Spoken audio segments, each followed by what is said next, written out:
Good morning everyone. Good morning everyone, welcome to news morning. खुश आमदीद है आपको और भाई सुबह आपका और हमारा साथ इस हफ्ते के आगाज़ में और इंशाल्लाह हफ्ते के आखिर तक रहेगा। लेकिन कोई अच्छी खबरों के साथ हम आज का मॉर्निंग न्यूज़ का स्टार्ट नहीं अच्छी खबरों की तो आपने हमसे उम्मीद ही नहीं रखनी ना। हम जितनी मर्जी कोशिश कर लें, जितना मर्जी हम सोच लें कि हमने गुड न्यूज़ देनी है, लेकिन हम तो चाहते हैं कि गुड न्यूज़ दें, लेकिन जैसे ही 2 दिन के बाद हम आते हैं तो पता लगता है पीछे से क्या कुछ हो चुका है। कीमतें खास तौर पे एशियाई खुरोनोश जो सब्जियों की कीमतें हैं, आप ये अंदाजा लगाएं फिजा कि हम एक एग्रीकल्चर कंट्री हैं, ज़रई मुल्क हैं और ज़रई मुल्क के अंदर सब्जियों का इतना महंगा हो जाना तो ये एक बहुत अलार्मिंग चीज़ है। सब्जियां तो आप बात कर रहे हैं, अभी इस वक्त जो मसाला जात है जो कि ऐसी चीज़ें हैं जो कि हर हंडिया का एसेंस होती हैं, जैसे प्याज है, टमाटर है, लहसुन है, अदरक है, अगर इनके भाव ताको आए तो ये सब्जियों और गोश्त से कहीं गुना ज़्यादा महंगे हो चुके हैं।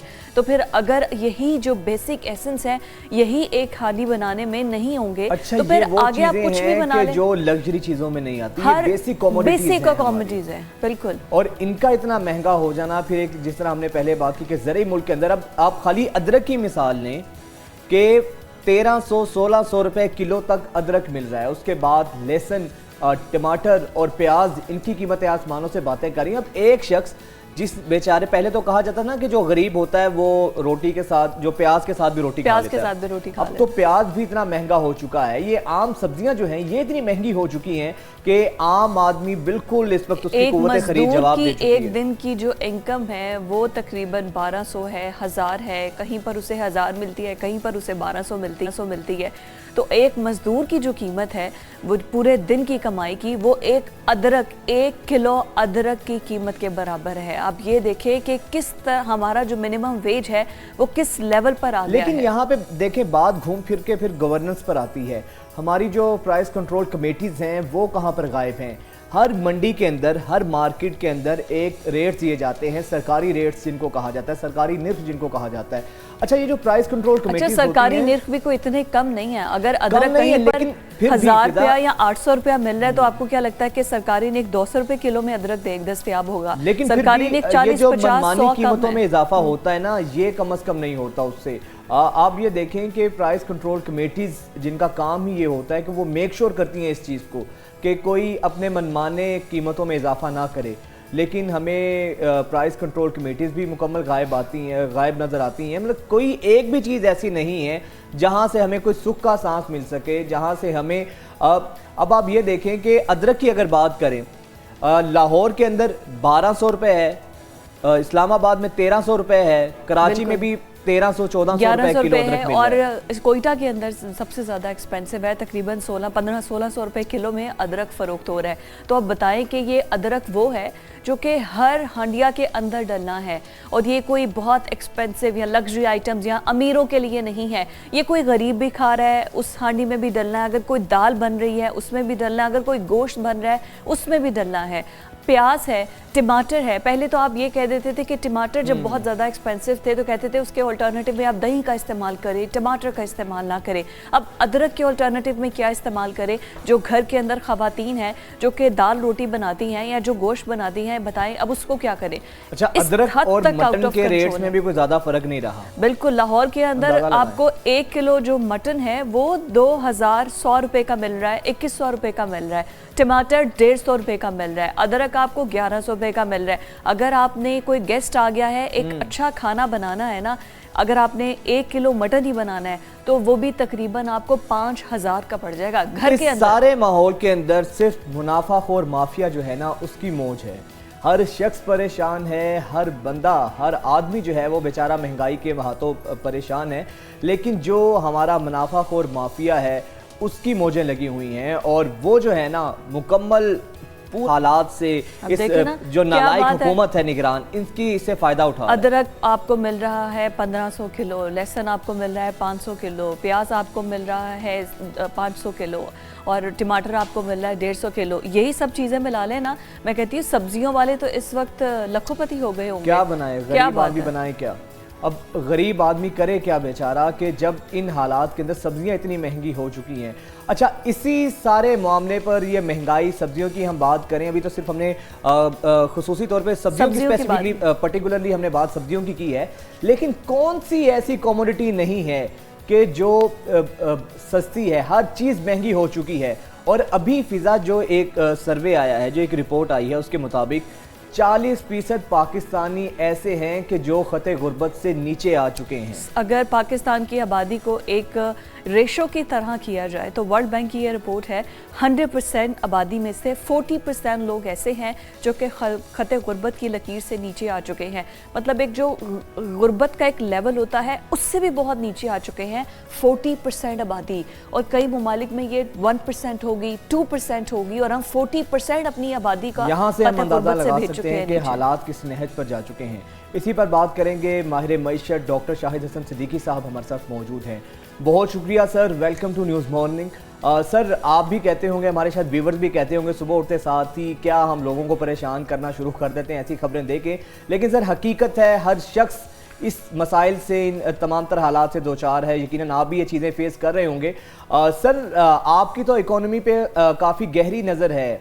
सर, ये बताइएगा, एक ज़रूरी मुल्क के अंदर सब्जियों का इतना महंगा होना, फिर उसके बाद गवर्नेंस की अगर बात करें तो कोई पूछने वाला नहीं है, प्राइस कंट्रोल कमेटीज़, फिर हमारे मुनाफाखोर, फिर उसके बाद 40% सर वर्ल्ड बैंक की रिपोर्ट के मुताबिक अवाम पाकिस्तान के खते गुर्बत से नीचे आ चुके हैं।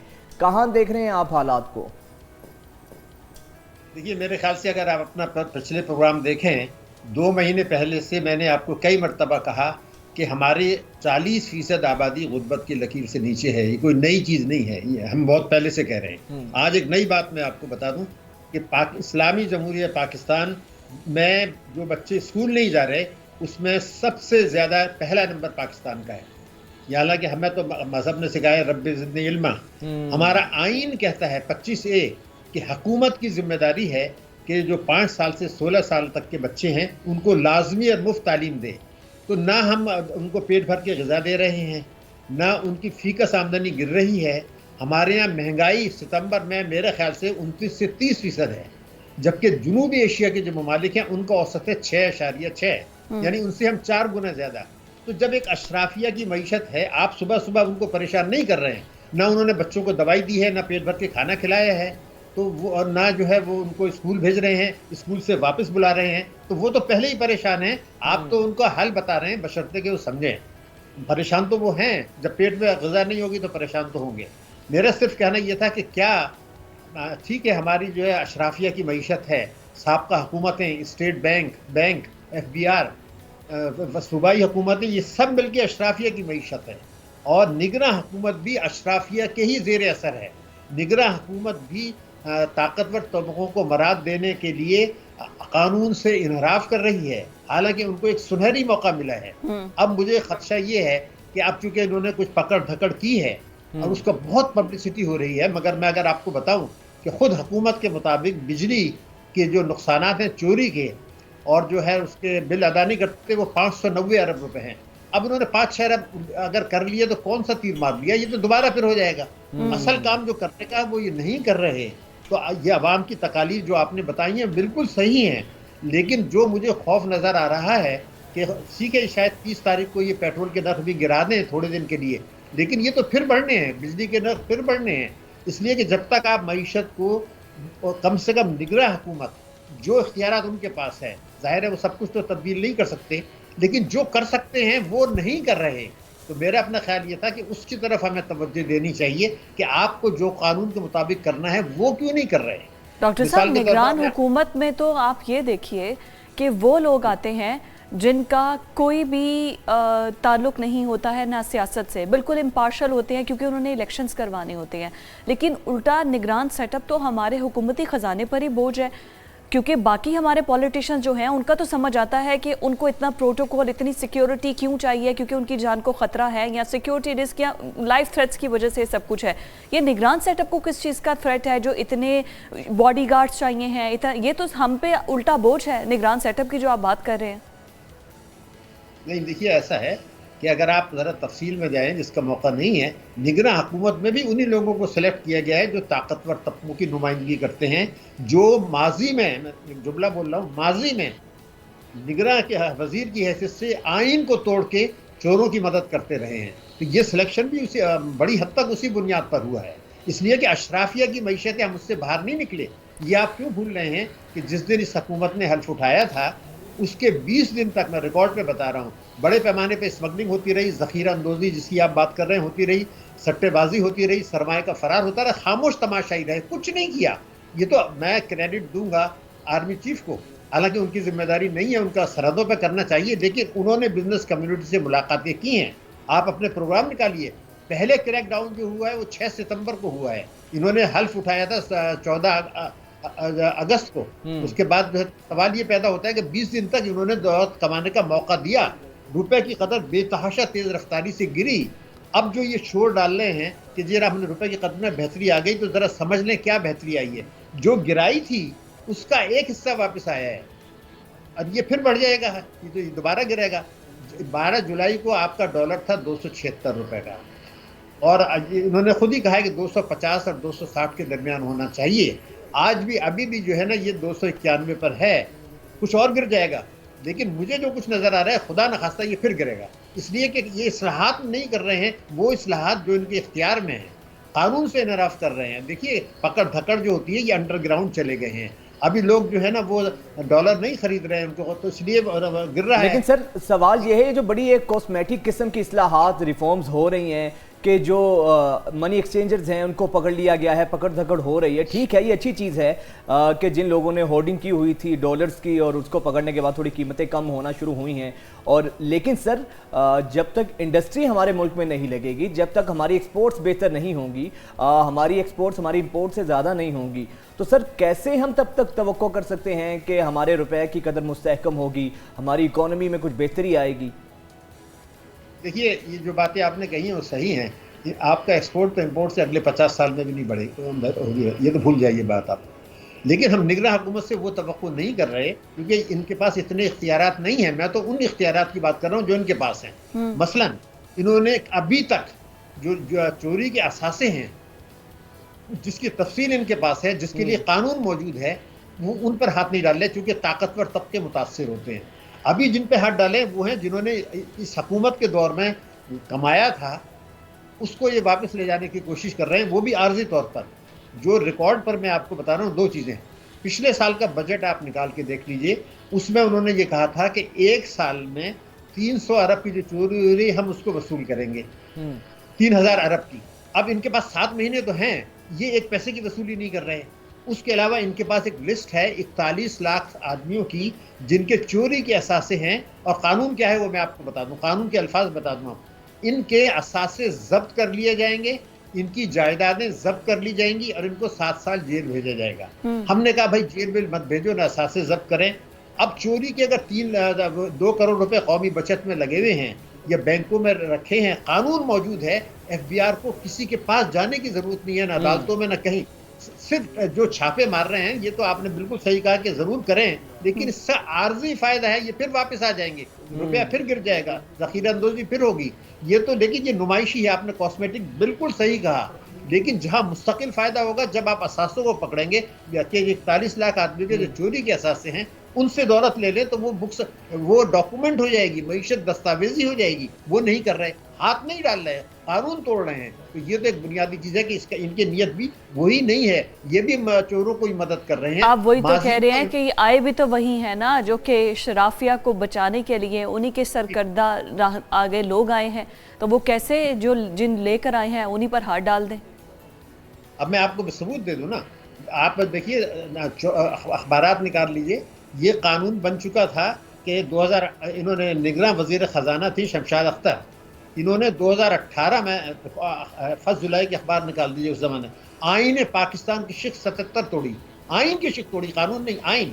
और जो कौमी दौलत लूटने वाले थे उनको प्रोटेक्शन फराहम किया, इसलिए दोबारा ले आए। तो अब ये तो फिर कौम को सोचने की बात है, मीडिया को बताने की बात है कि जिन्होंने आइन तोड़ के चोरों की मदद की उनको दोबारा लाए।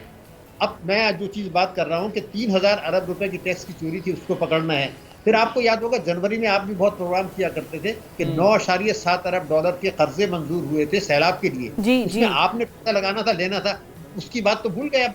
हाँ जी वो कब? एक और अगर मैं आपको बताऊं तो लोग सन्नाटे में आ जाएंगे, लेकिन इनको कुछ भी नहीं करना है। इन्होंने ये करना है कि जायदाद जो 5 करोड़ की है बिक रही है, वो 1 करोड़ में रजिस्टर हो रही है, और ये डीसी कर सकता है, एफबीआर कर सकता है, ये कह देंगे जी मार्केट के नर्ख पे बिकेंगे वरना उसके सौदा नहीं होगा, तो कई हजार अरब रुपए के असासे कानून की जद में आ जाएंगे, वो हो जाएगा। इसी तरीके से बहुत से लोगों की तफसीलात इनके पास हैं कि इनके पास चोरी के असासे हैं, उनके हैं, तो उनसे लें। और दूसरी बात, ये बैंक्स क्या कर रहे हैं हमें अभी तक होश नहीं है। अगर मैं आपको बताऊं तो लोगों की नींदें हराम हो जाएंगी। अभी बैंक्स ने, मैंने जो स्टेट बैंक की रिपोर्ट है उसमें यह है कि उन्होंने 21,500 अरब रुपए के कर्जे दिए हुए हैं हुकूमत को बजट खसारे के लिए। दुनिया भर में, मैंने यूरोप में बहुत काम किया, दुनिया भर में पाकिस्तान में कभी भी तिजारती बैंक हुकूमत को सरमायाकारी के लिए कर्जे नहीं देते, कम देते हैं। तिजारती बैंक दिया करते हैं कर्जे तिजारत के लिए, सनत के लिए, ज़राअत के लिए, माइक्रो फाइनेंस के लिए।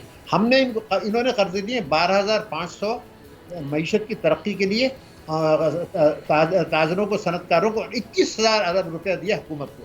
अब ये इनको खौफ नहीं है कि मईशत कैसे तरक्की करेगी जब आप पैसे ही नहीं दे रहे। बिल्कुल सर, मईशत कैसे तरक्की करेगी, बिल्कुल सही आपने निशानदही की है। सारा मामला ही रिफॉर्म्स का है, हमारी प्रायोरिटीज़ का है, हमारी तरजीहात ही ठीक नहीं है। बहुत शुक्रिया शाहिद हसन सिद्दीकी साहब आपके वक्त का। अच्छा, बिल्कुल सही इन्होंने बात की है कि हमारी प्रायोरिटीज़ ही नहीं है, हमारी जो तरजीहात हैं, हमारे जो इकनॉमिक इंडिकेटर्स हैं, वो चीज़ ये साबित करते हैं कि हम किसी भी तरह से संजीदा ही नहीं हैं। अच्छा, फिर अब ये चीज़ देखें और हमारी हुकूमतों की आप बातें, उनके दावे देखें तो बिल्कुल इनमें तजाद नज़र आता है। अच्छा, अब आगे बढ़ते हैं। आजकल वैसे ही आपको पता है कि जब से आईफोन 15 का धूम है फिदा, आईफोन 15 की धूम तो है, ठीक है, महंगाई जितनी मर्जी है, हालात जितने मर्जी ख़राब हैं, लेकिन हमने अपना स्टेटस भी बरकरार रखना है। आईफोन 15 जो भी इसका नया मॉडल आता है, पता नहीं क्या इसके अंदर कशिश है कि लोग अपनी चीजें बेचकर, किस तरीके से रश ऐसे हो रहा होता है जैसे कोई मुफ्त की चीज मिल रही है। ऐसा होता है कि अपनी चीजें बेचकर भी आईफोन लेना है। लेकिन ये जो फुटेज आप देख रहे हैं ये दुबई की है, एप्पल स्टोर की है। वहाँ पर इसकी जब पेश किया गया ख़रीदारी के लिए और लाइनें लगी हुई थी और सब ज़्यादा दौड़ गए। हमारे व्यूअर्स ये चीज़ें, ये फुटेज देख के समझ रहे होंगे शायद कि मुफ्त की चीज़ पाकिस्तान में, हाँ, कोई दादा दरबार के बाहर ना कोई मुफ्त की चीज़ बट रही है। नहीं जी, ये दुबई में शॉपिंग मॉल है और वहाँ पर ये आईफोन एप्पल स्टोर है जहाँ पर ये इतनी लंबी लाइनें लगी हैं। दौड़ किस चीज़ की है? दौड़ ये है कौन होगा वो पहला खुशनसीब पूरी दुनिया में जिसके हाथ में पहले आएगा ये आईफोन 15। तो इसके लिए जो है ना दुबई में लगी हुई थी लंबी लंबी लाइनें कि कौन सबसे पहले जाएगा और आईफोन 15 लेगा, कौन होगा वो खुशनसीब। यहाँ पर खाने के लिए चीज़ें दस्तयाब नहीं है और दूसरी तरफ जो है ना इतनी लंबी लंबी लाइनें लगी हुई हैं। अच्छा, आप ये देखें, ये ना पूरी एक साइकी है कि स्टेटस सिंबल है, यानी कि आईफोन 15 लॉन्च हुआ है और उसको ख़रीदने के लिए, और ये कोई सस्ता भी नहीं है, पाकिस्तानी प्राइस में अगर देखा जाए 5-6 लाख रुपए पे है। और फिर पाकिस्तान ने तो, पाकिस्तानियों ने तो उसके ऊपर आपने टैक्स भी देना है गवर्नमेंट को। एग्जैक्टली। अच्छा, ये देखें, लोगों की जरा एक्साइटमेंट देखें, लोगों की बेचैनी और तड़प देखें कि किस तरह भाग रहे हैं, पहले से पहले जाने की तलब है, पहले से पहले जाए, बस हमारे पास आ जाए। पता नहीं शायद कोई अचीवमेंट होनी है या क्या अवार्ड मिलना है, गोल्ड मेडल मिलना है, ये जज्बा चाहिए, ये गोल्ड मेडल मिलना है जिसको भी ये पहले आईफोन 15। आपको पता है उसके बाद मॉल की सिक्योरिटी बहुत ज़्यादा मसला हो गया था। इतनी ज़्यादा तादाद में लोग जब आ गए थे तो जो है वो कंट्रोल करना, लाइन में रखना बड़ा मुश्किल हो गया था। लेकिन खैर मॉल सिक्योरिटी ने ये सारी चीज़ें अरेंज की और लोग इतना ज़्यादा एक्साइटेड थे ना आईफोन 15 लेने के लिए। और आपको पता है कि पहला आईफोन 15 जो लेता है, फिर उसके बाद तमाम बाकी जो इंटरनेशनल मीडिया है उसका इंटरव्यू भी करते हैं। हर बंदा ही एक्साइटेड है, जिसके पास आईफोन है या नहीं है वो भी एक्साइटेड है इस चीज पे देखने के लिए। बिल्कुल ठीक है। और आई थिंक कि अब हमें भी अपना लेटेस्ट अपडेट वर्जन कर लेना चाहिए आईफोन का, कर लेना चाहिए। लेकिन पाकिस्तान की बदकिस्मती ये, यहाँ पे कोई एप्पल स्टोर नहीं है। हाँ, अब तो पाकिस्तान में गुजरांवाला में कल मैं देख रहा था, वहाँ पे एक एप्पल शॉप थी, मोबाइल की दुकान थी आईफोन्स की, वहाँ पे 8 करोड़ के आईफोन बिके हैं। तो वो हमारा एक दोस्त था, वो बता रहा था कि हम कस्टमर्स को कह रहे थे कि अभी 7 लाख पे पहुंचे हुए, 10 दिन वेट करने, कीमतें नीचे आएंगी। तो क्लाइंट कस्टमर्स कह रहे हैं आपको क्या मसला है, हमने अपनी जेब से पैसे देने हैं। तो ये क्रेज है आईफोन का और ये लोगों की आईफोन के साथ तड़प और मोहब्बत है। ब्रेक के बाद हाजिर होते हैं।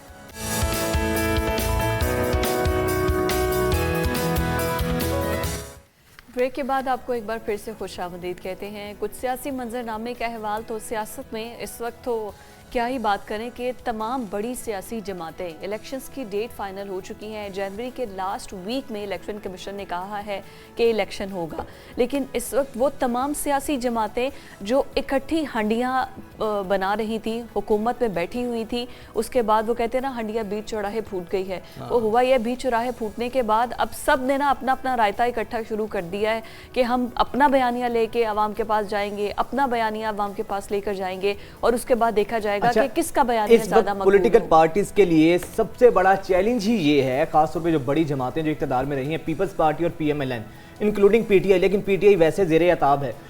सबसे बड़ा इनके लिए चैलेंज ये है कि कोई नैरेटिव नहीं है।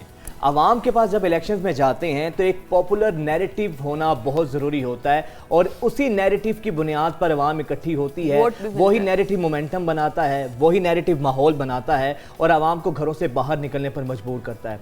आपको याद होगा नवाज शरीफ साहब ने जब वोट के ज़िद 2 का नारा लगाया था, वो इतना मकबूल नैरेटिव था कि ज़िमनी हुकूमत में पीएमएलएन ओपोजिशन में थी, लेकिन उसके बावजूद सारी नशिस्तें नून लीग वो जीत यही चुकी बात थी। है कि वो पहले मुझे क्यों निकाला, उसके बाद वोट को इज्जत दो। पीटीआई तो उन्होंने कहा नया पाकिस्तान पीपल्स पार्टी का हमेशा से है, रोटी कपड़ा और मकान। तो ये तमाम नारे जो है ना वो घिसे पिटे हो गए हैं। इसी पर बात करने के लिए नासिर चुगताई साहब हमारे साथ मौजूद हैं, उनसे बात करते हैं। चुगताई साहब, क्या होंगे 2024 के इलेक्शंस में नया बयानिया तमाम पार्टीज का? Thank you very much, good morning. अच्छा, आपने आज हंडिया का कमाल किया है, सच्ची बात ये है। एक तो अदरक का मसला हो गया आपके साथ, एक लहसुन का हो गया, एक सब्जी का हो गया और एक सियासी मसला हो गया। अब वो आप कह रहे हैं कि इश्तराक की हांडी बीच चौराहे पे फोड़ गई। तो असल बयानिया पॉलिटिक्स का यही है कि जब हम इत्तेहाद करते हैं, जब हम इश्तराक करते हैं, बड़े खुलूस से करते हैं, बहुत जज्बे से करते हैं, उसके बाद वो इश्तराक जो है वो अचानक इख्तलाफ में बदल जाता है। और ऐसा इख्तलाफ कि जो आपको बाज़ारों में नज़र आता है लड़ते हुए लोगों को, कोई टेलीफोन के ही लड़ रहा है, कोई आईफोन के ही लड़ रहा है, कोई सब्जी खरीदने के लिए लड़ रहा है और कोई रोटी खाने के लिए लड़ रहा है, उसके पास रोटी खाने के पैसे नहीं है। अब जो सूरत हाल है बयानिए की, उसका ताल्लुक भी रोटी खाने से है। लोगों के पास कुछ नहीं है, लोगों के पास कहते हैं नाने जमी के पैसे नहीं हैं। उनके जो तनख्वाहें या जो कुछ भी है, अव्वल तो बेरोजगारी बहुत बेतहाशा हो गई है। तो ये जब आएंगे तो इनके पास अगर कोई सियासी बयानिया है तो वो इतना मुतासिर लोगों को नहीं करेगा, मेरा ख्याल है। अब क्योंकि अब 40% लोग जो वर्ल्ड बैंक की रिपोर्ट देख रहे थे हम लोग, खते गुर्बत से नीचे और आ गए। इसका मतलब है पहले से तो हैं, मजीद आ गए। 2 करोड़ तकरीबन 2.5 करोड़ बता रहे हैं वो, और नीचे आए हैं। तो वो वोटर भी तो हैं। उनके दिल पे जो कसक है, जो टीस है, जो तकलीफ है, जो दर्द है, वो अगर आप महसूस नहीं करेंगे तो फिर आपको वोट भी नहीं मिलेगा, साफ बात है भाई। और हो सकता है कि इन इंतखाबात में टर्नआउट कम भी रहे। लोग उकता गए हैं, लोग उदास हो गए हैं, लोग बेजार हो गए हैं आपकी बातों से। अच्छा चुगताई साहब, वैसे तो मुझे लगता है कि इलेक्शंस में ना एक रिजेक्शन की ऑप्शन भी होनी चाहिए, क्योंकि अक्सरियत ऐसी होती जो वोट नहीं डालते। तो इसका मतलब ये है कि वो सिस्टम से अदम एतमाद का इजहार करें ना, एक रिजेक्शन का भी होना चाहिए। पता तो लगे कितने लोग एतमाद, 30%, 40% टर्नआउट सर कहाँ नुमाइंदगी करता है किसी एक पोलिटिकल पार्टी की कि वो बड़ी पॉपुलर है। आप देखिए ना कि अगर कोई, मैं इंतखाबात में खड़ा हुआ हूँ, मेरे हल्के में 2.5 लाख वोट हैं, मैं 15,000 वोट लेकर जीत जाता हूँ। ठीक, कौन सा इंतखाब हुआ? हल्के को रिप्रेजेंट कर सकते हैं? ये कौन सा इंतखाब हुआ ये? तो ये तो इंतखाब ही नहीं है। अब आप जब बात कर रहे हैं बयानिए की, तो सबसे बड़ी जिम्मेदारी बयानिया पेश करने की मुस्लिम लीग नून की है। मुस्लिम लीग नून की है, जो मरकज़ में इन 16 महीने भी इक़्तिदार में रही, और भी साथ में थे इनके, लेकिन उनकी चालाकी उनकी कि उन्होंने वो वजारतें ली जो मैटर नहीं करती महंगाई के हिसाब से, बेरोज़गारी के हिसाब से और मुल्क की मईशत के हिसाब से। किसी पर वजारतें खार जाती, कोई मौसमियात का था, कोई ट्रांसपोर्ट का था, कोई कबायली इलाकों का था, कोई तालीम का था। ये कोई ऐसी वजारतें नहीं थी जो मैटर करती हों मुल्क की इकनॉमी की या अनएम्प्लॉयमेंट के ख़ात्मे की। मुस्लिम लीग नून पर पहले भी ये था और अभी भी ये है कि वो उसको बयानियाँ लाना था अपना, लेकिन वो ला नहीं पाई और जो लाई उस पर अख्तलाफ है। मतलब एक जो बयानिया उनका आया है लेटेस्ट जो ताज़ा तरीन आया है, वोट को इज्जत तो वाला तो ख़त्म हो गया और मुझे क्यों निकाला वो भी ख़त्म हो गया। अब आया है एहतसाब करो। अब एहतसाब का बयानिया आया है जिसपे जनरल कमर बाजवा और जनरल फैज़, साकिब निसार वगैरह वगैरह वगैरह इनके नाम आते हैं। अब सवाल ये पैदा होता है जो कंट्रडिक्शन है विद इन नवाज शरीफ साहब में कहूँगा वो बड़ा अजीब है। जनरल बाजवा को उन्होंने खुद एक्सटेंशन दी थी, साकिब निसार को उन्होंने लड़के मुकर्रर करवाया था, जबकि जस्टिस मोहम्मद शरीफ की बारी थी। उनको रोक के साकिब निसार साहब को ज़बरदस्ती कहा कि जी इनको रखें आप सुप्रीम कोर्ट में, वो रखा गया। और बड़े अजीब वो अलमिया है ये मैं कहूँगा कि जब भी नवाज शरीफ साहब किसी का तकरूर करते हैं तो वो स्ट्राइक बैक करता है उनके ऊपर, उन्हीं पर हमलावर हो जाता है, उन्हीं की जड़ें काटता है। तो अब ये जो अब जो बात आ रही है उससे पार्टी के अंदर भी बेचैनी है, इख्तलाफात हैं। एक ग्रुप कहता है इस पर बात ना करें। शहबाज शरीफ यकीनन ये कहने गए थे कि ये मौका नहीं है कि आप इस मसले को उठाएं, इससे हमारे मामलात ख़राब होंगे। लेकिन जब दोबारा जवाब आता है नवाज शरीफ साहब का तो फिर वही आता है कि नहीं, इनका एहतसाब होना चाहिए, इनका एहतसाब होना चाहिए। तो फिर जब ये तो एहतसाब खाली इनका तो नहीं होगा। अब जैसे नैब तरमीम जो रिवर्स हो गई हैं, फिर एहतसाब तो ये बाकी जो इन पर केसेस चल रहे हैं उनका भी होगा। लेकिन चुगताई साहब साथ में मेरा एक और सवाल भी ले लीजिए। अभी अगर आप कह रहे हैं कि बयानियाँ जो पुराने बयानिए हैं अब वो अवाम में दोबारा उतने मकबूल रहे नहीं हैं और ना अवाम उनको सुनेगी, तो फिर अब क्या आपस में जैसे पीपल्स पार्टी और नून लीग इख्तलाफात कर रही है और एक दूसरे के खिलाफ बयान दे रही है, तो क्या दूसरी सियासी जमातों पर इल्ज़ाम तराशी वाला बयानिया चल जाएगा? देखिए मेरा ख्याल है कि मैं अभी भी इस हुस्न ज़न में हूँ कि पीपल्स पार्टी मुस्लिम लीग नून दोनों अंदर से इत्तेहादी हैं किसी न किसी तरह। हाँ मेरा ख्याल है।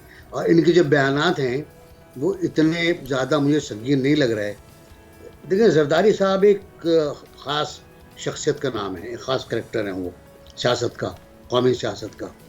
वो एक अजीब दूसरे अंदाज में एक अलग ट्रैक पे जा रहे हैं और उनको पीपल्स पार्टी ने इख्तियार दे दिया है कि वो इन इख्तलाफात को ख़त्म कराएं जो नून से हैं, मुस्लिम लीग नून से हैं। और ये इख्तियार देना ही इस बात का इशारा है कि इख्तलाफात ख़त्म हो जाएंगे, इख्तलाफात ख़त्म होने वाले हैं। बड़ी सतह पर आसिफ ज़रदारी साहब कह चुके थे कौमी असम्बली में खड़े होकर आखिरी तकरीर में कि मैं मुस्लिम लीग नून से बेवफाई नहीं करूँगा और मिसाक़ जमहूरियत भी है, उसको ठीक भी करना है वगैरह वगैरह। तो मुझे लगता तो ये है कि दोनों एक बार फिर इत्तेहादी हुकूमत की तरफ जाएंगे। पंजाब में पीपल्स पार्टी के पास कुछ भी नहीं है, कोई ख़ास स्टैंडिंग नहीं है। सिंध में मुस्लिम लीग नून के पास नहीं है। बलूचिस्तान में पीपल्स पार्टी का जो फार्मूला था वो फिट चुका है और जो उनके पास लोग आने थे वो नून को दे दिए गए हैं। केपी में मौलाना फजलुर रहमान की स्टैंडिंग बहुत अच्छी है, पीटीआई की स्टैंडिंग बहुत अच्छी है, परवेज़ खट्टक खासे वोट काटेंगे और साथ साथ और पार्टियां भी हैं। पंजाब में पीटीआई की बहुत अच्छी स्टैंडिंग है। इसको फरामोश ना करें कि अगर पीटीआई आज़ाद भी खड़ी हुई तो उसको वोट मिलेंगे, वोट लेकर जाएगी और मुस्लिम लीग नून का असल मुकाबला सेंट्रल पंजाब में पीटीआई से होगा। तो हल्का ना समझें इसको। ये लोग आज भी कह रहे हैं, एक साहब ने कल कहा था मोहम्मद तारड़ ने, जैसे पहले कहते थे ना फवाद चौधरी कहा करते थे या इमरान खान कहा करते थे कल फलां जेल में होगा। अब ये लोग भी कह रहे हैं, तो तारड़ भी कह रहे हैं कि इमरान खान कई साल जेल से बाहर नहीं आएंगे। प्राइम मिनिस्टर साहब ने कल अजीबोगरीब बयान दे दिया कि जो जेल में हैं वो इंतखाबात में हिस्सा नहीं ले पाएंगे। मुझे लगता है कि प्राइम मिनिस्टर मोटिवेटर तो बहुत अच्छे हैं उनको लॉ का पता नहीं है, इंतखाबी कवानीन का पता नहीं है। कितना भी अगर अच्छे ये किसी हो को जाए, लेकिन आई थिंक कि आगे अवाम के हाथ में ही वो पावर है, किसको लाना है किसको नहीं है। कोई कितनी भी धांधली कर ले, जो मेजॉरिटी है वो अवाम है और मेजॉरिटी इज़ अथॉरिटी। बहुत शुक्रिया जो है नासिर बेग चुगताई साहब हमारे साथ मौजूद थे।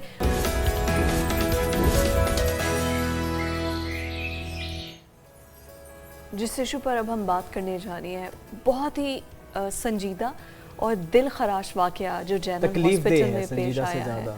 तकलीफ दे वाक़या तो है, दिल खराश वाक़या है कि आज के दौर में भी जब कहाँ दुनिया पहुँच चुकी है, अभी शायद जेंडर डिस्क्रिमिनेशन बाकी ममालिक में तो ख़त्म हो चुका है, जेंडर इक्वालिटी पर, वुमेन एम्पावरमेंट पर इतनी बात होती है, उसके बावजूद पाकिस्तान में अभी भी इस किस्म की ख़बरें हैं कि बेटी होने पर, पैदा होने पर, तीसरी बेटी पैदा होने पर ससुराल की तरफ से इतना प्रेशर था कि जनरल हॉस्पिटल की छत से उस औरत ने छलांग लगा दी कि उसके घर तीसरी बेटी पैदा हुई है। पता नहीं घर जाते तो ससुराली कैसी हरकत करते, मारते पीटते, क्या उसके साथ सलूक करते कि उसने अपनी जान देना ज़्यादा आसान समझा। कितना वो मेंटली डिस्टर्ब होगी या कितना वो खौफज़दा होगी कि जिसने इस चीज़ को कबूल किया है कि वो अपनी जान दे दे।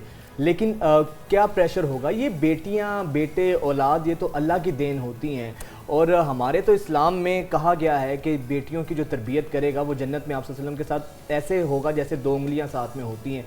लेकिन इसके बावजूद ऐसे वाक़यात का होना, एक इस्लामी मुल्क में होना, एक मुसलमानों के घराने में होना इंतहाई तकलीफ़ दह चीज़ है। शायद अभी भी हम देखते हैं कि ये जहालत बाकी है, अभी भी हमारे माशरे में इस तरह के कुछ जाहिल लोग हैं जो बेटियों को बोझ समझते हैं। हालांकि इन बेटियों ने अपने आप को क्या कुछ नहीं मनवाया है। यही बेटियां होती हैं जो कि अपने पेरेंट्स की खिदमत करती हैं, यही बेटियां होती हैं जिन्होंने चांद तक पहुंच चुकी हैं। इन्हीं बेटियों ने क्या कुछ मार के सर अंजाम नहीं दिए हैं, लेकिन फिर भी कुछ जहनीत ऐसी है कि जो बेटियों को बोझ समझते हैं। बेशुमार केसेस हम देखते हैं कि दूसरी बेटी होने पर, तीसरी बेटी होने पर तलाक दे दी जाती है, ससुराल की जानिब से इस तरह के जुल्म सितम किए जाते हैं। हालांकि बेटियां तो ये अल्लाह की देन है, इसमें किसी इंसान का क्या बस है। कुरान मजीद में जब कह दिया गया है कि अल्लाह की ये अल्लाह ताला को इख्तियार है कि किसी को एक दे, किसी को दोनों दे या किसी को औलाद से महरूम रखे, तो ये अल्लाह ताला का इख्तियार है। लेकिन फिर भी नादान इंसान है। हबीबा सलमान जो कि हकूक़ निस्वा कारकुन है हमारे साथ मौजूद है। हबीबा, मेरे पास तो अल्फाज नहीं है, किस तरह इस बात की मजम्मत करें कि हम अभी भी इस मुआशरे में रहते हैं जहाँ पर औरत को तालीम का हक़ नहीं है, हम अभी भी इसी मुआशरे में हैं जहाँ पर औरत को विरासत का हक़ नहीं दिया जाता है। ये तो बहुत आगे की स्टेज है। हम अभी भी इस मुआशरे में रहते हैं जहाँ पर बेटी पैदा हो जाए, माँ और बेटी दोनों का जीना हराम कर दिया जाता है कि अपनी जान देना ज़्यादा आसान समझते हैं। जी, ये बहुत अफसोसनाक बात है और ये एक तल्ख़ हकीकत है जो कि मैं और आप भी किसी न किसी तरह जो है वो बतौर ख़ातून जो है वो चाहे हम इवन वर्क जो फोर्स है जिसमें हम प्रोग्रेसिव हैं, हम ऑफिसेज़ में भी काम करते हैं, फिर भी इस किस्म के जो भी रवैये होते हैं ख़वातीन की तरफ, बच्चियों की तरफ, वो हम फेस करते हैं किसी न किसी सूरत। और यही वो वजह है कि जेंडर प्रेफरेंसेस जो है वो रूट बैक करती है, उसकी जो जड़ें हैं वो इतनी मजबूत है। वो इसलिए मजबूत है कि मैं देख रही थी कि हमारे कवानीन के अंदर भी अगर आप विरासत में हक की बात करें तो बेटा और बेटी का हक बिल्कुल बराबर उसमें नहीं बताया गया है। और मैं बारहा ये कहती हूँ कि इसमें बहुत मज़ाहिब की तरफ से या मज़हब की तरफ से भी कुछ इम्बैलेंसेस हैं जिसकी वजह से ये जो ख़याल है वो कायम हो जाता है, क्योंकि हमारे यहाँ मज़हब फुल्ली इन्फोर्स नहीं है। वो चॉइसेस के मुताबिक जिसको बंदे को जो सूट करता है उसमें से वो उठा लेता है। यानी कि आप रोज़े के लिए भूखे रहते हैं मगर आप रोज़े का जो जस्ट है वो पूरा नहीं करते। इसी तरह से जो है ना, आप अगर सुन्नत के लिए की बात करें तो सुन्नत नबी में देखें, अगर नरीना औलाद की बात अगर आप करें तो उसमें आपको कहीं नहीं मिलेगा नरीना औलाद का होना, मगर आप जो है ना पांचे टखने से ऊपर करना और बाकी सारी चीज़ों को आप दुनिया को दिखाने के लिए जो है वो बतौर सुन्नत लोगों को दिखाने के लिए करते हैं। तो ये एक अलमिया है और इसी के लिए तो हमारा मजहब भी आया था, बच्चियों को जिंदा दफगोर किया जाता था अगर बच्चियां पैदा होती थी। तो आज आप बताएं कि कहाँ फ़र्क कहाँ डेंट पड़ी है कि आज के इस मॉडर्न दौर में भी जहाँ पे जो तरक्की याफ्ता ममालिक ने या अक़वाम ने हमारे जो मजहबी उसूल में दुनिया के बड़े इस तरह के मुल्क ममालिक में जाती हूँ तो मैं हैरान होती हूँ। मैं कुछ प्रिंसिपल्स ऐसे जो इस्लामी प्रिंसिपल्स हैं, ख़वातीन के हुकूक, डिवोर्स के बाद के हुकूक, बच्चों को अगर माएँ दूध पिला रही हैं उनके हुकूक, डिवोर्स के बाद बच्चे अगर माँ रख रही हैं तो फिर उसको जो पैसे जो है हस्बैंड को देना होता है वो तो उन्होंने अडॉप्ट किया है। हमारे पल्ले क्या है आप बता देना। अच्छा, हमारे दूसरी पल्ले चीज़ ये है फिजा, बिल्कुल ये जो बात की है इन्होंने, अक्सर मैंने देखते सुना है कि बड़े जब कोई शादीशुदा जोड़ा होता है तो उनको दुआएं दे रहे होते हैं अल्लाह ताला आपको नरीना औलाद दे। मतलब ये अभी भी माइंडसेट से हम बाहर नहीं निकले हैं, अभी भी हम इस सोच से हम बाहर नहीं निकले हैं। हबीबा ये बताइएगा कि ये सोच को, इस साइकी को ख़त्म कैसे किया जा सकता है? हालांकि आज की बच्चियों ने ये साबित किया है कि पेरेंट्स की खिदमत के मामले में वो बेटों से शायद ज़्यादा ही एहसास रखती हैं अपने पेरेंट्स का। उसके अलावा सोशल स्टेटस के हवाले से भी देखा जाए तो उनकी बहुत बड़ी कंट्रीब्यूशन है। तो किस तरीके से इस माइंडसेट को ख़त्म किया जा सकता है कि बेटियों को पैदा होने पर बोझ समझा जाए, उनको फोकियत दी जाए बेटों को बेटियों पर? देखिए, मेरा ख्याल है कि जब तक आप कवानीन के अंदर या जो भी इवन हमारे जो है हम अपने मजहब के तरीक़ेकार की बात भी अगर करें, जो फेयर शेयर है बेटा और बेटी के दरमियान, इनहेरिटेंस पावर कहाँ से आता है कि आपका हिस्सादारी कहाँ से आएगा, और माँ फिर उस तरफ होती है, बाप भी उसी तरफ होता है, जिसके पास ज्यादा हिस्सा आएगा माँ और बाप वहां पे अपना हक समझते हैं ना कि इनहेरिटेंस में जिसके पास ज्यादा है उसकी जिम्मेदारी है कि हमारा ख्याल रखें। माइंडसेट वहां से शुरू होता है। अब खवातीन जो बच्चियां ज्यादातर प्रूव कर चुकी हैं कि वो माओ और फादर्स का अपना ख्याल रखते हैं, वो इसलिए कि उनको शुरू से यही कहा गया है कि पराए घर की है, इनसे तो कुछ होना नहीं है, इन्होंने हमारे लिए कुछ करना नहीं है। तो वो अपने आप को प्रूव करने के लिए जो है ना वो बहुत ज्यादा पेरेंट्स का ख्याल रखती हैं, और फिर जब वो देखती हैं कि जिनसे उम्मीदें हैं वो कुछ नहीं कर पा रहे, तो फिर जो है बच्चियों को वो रोल अपना अदा करना होता है। बतौर खातून मैं खुद ये चीज़ जो है महसूस भी करती हूँ कि जब आप देखते हैं अपने जो है ना ब्रदर्स की तरफ कि वो किस तरह से पेरेंट्स को हैंडल करते हैं, किस तरीके से उनके साथ डील करते हैं, किस तरह से उनके जो है ना ज़रूरियात का ख्याल करते हैं, और जहाँ गैप्स रहती हैं बच्चियाँ वहाँ पे जो है ना वो आगे आ जाती हैं और बढ़ चढ़ के हिस्सा लेती हैं। मगर इसको ख़त्म इसी तरह से किया जा सकता है जब तक आप बच्चियों को इंसान समझें, आप बच्चियों को बराबर के इंसान समझना शुरू करें। उनकी जो है वहाँ पे अगर चाहे आपके उनके हकूक़ के लिए बराबरी तौर पे चाहे स्कूल भेजना हो, चाहे खाना खिलाना हो, चाहे कपड़े देना हो, वो सारी चीज़ें आप बराबरी पे जो है ना बचपन से ही करेंगे, तो फिर बच्चियां जितनी आपने देखी हैं फ्रूटफुल हैं, आपके ड्रामों में भी दिखाया जाता है, जो सोशल एक कंस्ट्रक्ट की अक्कासी भी करती हैं। इसी तरह से जो है आपने आसपास भी देखा है कि बच्चियां हबीबा, ये जो आप बात कर रही हैं ना, मैं आपकी बात से अग्री करूंगी, लेकिन हम किसको दर्स देना चाह रहे हैं? हम मर्दों को दर्स देना चाह रहे हैं, या जो घर में जो सासें हैं जो बहुओं को जीने नहीं देते कि वो बेटा पैदा नहीं कर सकती, उनको हम दर्स दें? औरत ही औरत की दुश्मन हुई ना। किन औरतों की बात कर रहे हैं हम, जो कि आर्मी में भी नजर आती हैं, जो कि डॉक्टर भी हैं, जो कि घर भी चला रही हैं, जो कि जॉब्स भी कर रही हैं, जो कि करियर भी देख रही हैं, अपने बच्चों की परवरिश भी कर रही हैं, चांद तक पहुंच गई हैं, लेकिन ज़मीन में अभी तक उन्हें अपने नाम का कोई घर लेने के लिए इजाज़त नहीं होती, वो भी कभी शौहर के घर कभी बाप के घर होता है। तो और दूसरी तरफ वही खातून है जो कि शादी करके जाती है और उसी घर के अंदर रहने वाली खातून बेटे को सिर्फ ये चाहती है कि हमारा बेटा हमारे पास रहे, शादी भी करके वही लेकर आई, और उसके बाद बेटा को कहते हैं कि हमारे पास रहे, और फिर उसके बाद कहा जाता है कि बेटा पैदा नहीं किया और उसकी जिंदगी हराम कर देती है। जी, मैं हमेशा कहती हूँ एक बात, और मैं यूजुअली जो है हर जगह में ये कहती हूँ कि खातून बच्ची वो एक मुसाफिर होती है हमारे कल्चर में, खासकर वो एक घर से दूसरे घर, और फिर वहाँ पे जो है बर्दाश्त किया तो ठीक, वरना उसको जो है वापस जाने के लिए जो है ना उसको 100 दफ़ा सोचना पड़ता है, क्योंकि उसका जो हिस्सेदारी है वो अभी जैसे खासकर रिसेंटली हम अगर केपी के मिसाल लें तो 98% खवातीन को इनहेरिटेंस में राइट्स है ही नहीं। हमारे गिलगित बल्तिस्तान में तो बिल्कुल भी नहीं है कि जिस तरह से वो राइट टू इनहेरिटेंस की बात करें।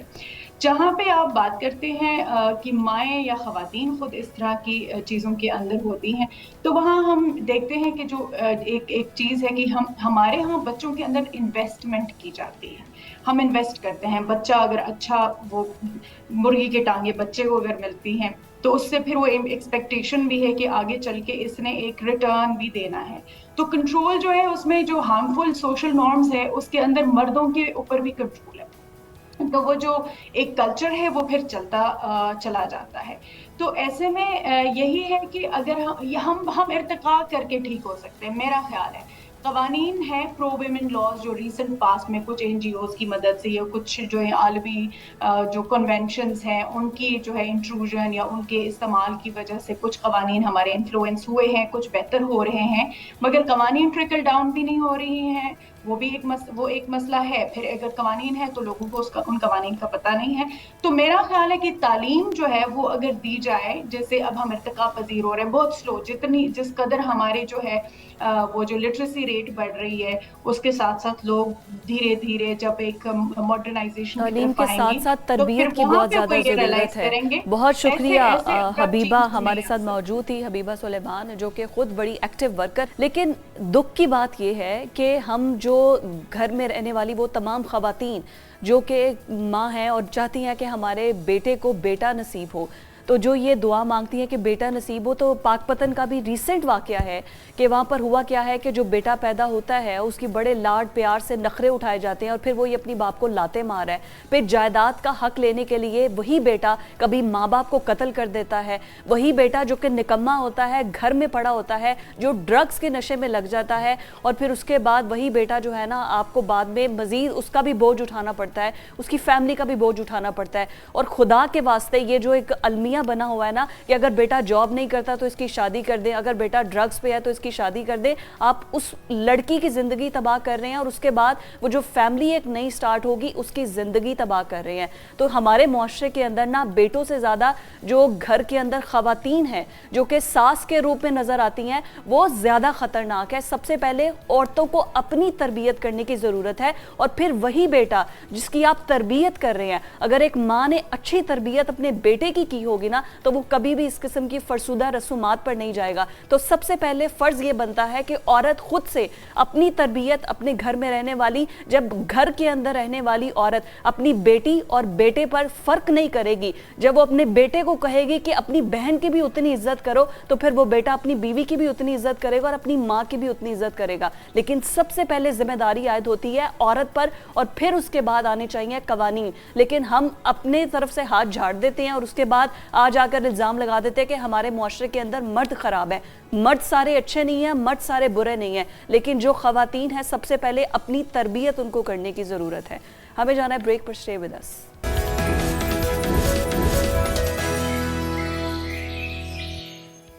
ब्रेक के बाद एक दफ़ा फिर से आपको खुशामदीद कहते हैं। अच्छा नाजरीन, हमारा ना एक वतीरा बना हुआ है, पता नहीं क्या हमें शौक है, कहीं भी हम लोग जाते हैं अक्सर आप देखें तफरीह गाहों पे जाएं तो वहाँ पे दीवारों पे इतना साफ़ सुथरा माहौल होता है, तो दीवारों में किसी ने बड़ा सा नाम लिखा होता है, किसी ने अपनी कोई वहाँ पे उसको कोई प्यार जाग जाता है तो वो अपने नाम के साथ एक दिल बनाता है, उसमें से एक तीर निकालता है।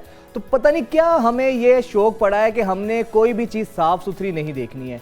अच्छा, अब जो एक आपसे बात डिस्कस करने वाले सोशल मीडिया पर बहुत ज़्यादा वायरल है कि एक जनाब हैं मौसूफ नाथ खां खुद को कहते हैं, उन्होंने लिखा हुआ है अपना नंबर, PIA का जहाज़ है, जहाज़ में भी हम लोगों ने अपनी आदतें नहीं बदली हैं। और वहाँ पे हुआ ये है कि जनाब सीट है एक जहाज़ के जो फ्रंट पे जब बैठते हैं आपके बैक सीट पे, तो उन मौसूफ ने अपना नाम लिखा है, नंबर लिखा है और उन्होंने वहाँ पे लिखा है कि नाथ खां नाथ के लिए मेरे से रब्ता करें। अब ये हमारी जहालत की इंतहा है कि कोई भी ऐसी चीज़, एक पैसेंजर तैयारा है जहाँ पर मुसाफिर सफ़र करते हैं, वहाँ पर क्या ज़रूरी है। और आज के इस टाइम में जब सोशल मीडिया का दौर है, जब सोशल मीडिया का एक टाइम है, आपकी मार्केटिंग की बेशुमार प्लेटफॉर्म्स मौजूद हैं, तो वहाँ पर इस तरह का, और मौसूफ सबसे जो अफसोस की बात है कि जनाब खुद को नाथ खां कर रहे हैं, नाथ खां कहते हैं खुद को, एक नाथ खां का जिसका काम आप सल्लल्लाहु अलैहि वसल्लम की जो है ना कलाम पढ़ना है, कलाम पाक पढ़ना है, तो उनका इस तरीके से ये रवैया होना तो इसे साबित करता है कि हम लोग आज भी जहालत में किसी से कम नहीं है। तो ये पता नहीं क्या ये माइंड सेट है, क्या माइंड की आपकी ये सोच है, क्या आपकी इसके पीछे साइकी होती है कि अब जो शख्स बैठेगा वो क्या आपकी सीट पे आपका नंबर देके आपको राब्ता करेगा नात के लिए। तो ये मेरा ख्याल है कि ये हमारे सोसाइटी की जो बहुत सी अफसोसनाक चीज़ें हैं, बहुत से डेलिमाज हैं, बहुत से डार्क फैक्टर्स हैं। सबसे अहम चीज़ ये है वॉशरूम्स हमें मिलें, वॉशरूम्स पर जाकर लड़के अपना नंबर लिखाते हैं। कहीं भी कोई साफ सुथरी चीज़, कुछ ऐसी चीज़ नज़र आ जाए तो वहाँ पे हम लोग जो है ना अपनी इन हरकतों से बाज नहीं आते हैं। तो जो मौसूफ नाथ खां साहब हैं, मलिक जावेद साहब, तो उनसे हम कहेंगे हुजूरे वाला, आप नात पढ़ते हैं तो बाकायदा नात खाओं का नाम ना बदनाम करें। कहीं भी आप साफ़ सुथरी जगह पाकिस्तान में देख लें, अंडर पासिस हों, आपके कोई तफरीही मकामात हो, कहीं कोई कश्ती की सैर, कोई आप जहाँ अपने बोट में जाते हैं सफ़र करने के लिए, तो वहाँ पे भी आप देखें दरख्तों पे इवन कहीं भी हमें यह रास नहीं आती इज़्ज़त के कोई हमें साफ़ सुथरी जगह गलती से मिल जाए, फ़ौरन हमारे अंदर के जो है ना वो कोई राइटर सा जाग जाता है। इवन के हमारे यहाँ के जो हुज्जाज हैं हज करने जाते हैं तो इतने मुकद्दस मकामात हैं, गारे हिरा तक पे जाकर अपने नंबर और नाम लिखाते हैं। अब ये माइंडसेट क्या है, ये सोच क्या है, ये अलबत्ता हमारी समझ से बाहर है, लेकिन मेरा ख्याल है कि इसकी ऐसे जो लोग हैं उनको अगर देखा जाए बाकायदा SOPs होना चाहिए, ऐसा कानून बनना चाहिए कि ऐसे लोग जो इस तरह की हरकतें करते हैं उनको सख्त सज़ा देनी चाहिए, उनको बाकायदा सज़ा मिलनी चाहिए। कि क्या साफ़ सुथरी जगह हैं, साफ़ सुथरे मकामात हैं, वहाँ पर आप लोग जाके इस तरह की हरकतें कर रहे हैं। अब जहाज़ में एक पैसेंजर तैयारा है, कोई गैर मुल्की उसमें सफ़र करेगा तो वो बेचारा क्या सोचेगा कि ये इस आलम तक हम लोग पहुँच चुके हैं कि कोई साफ़ सुथरी जगह हम नहीं छोड़ते हैं।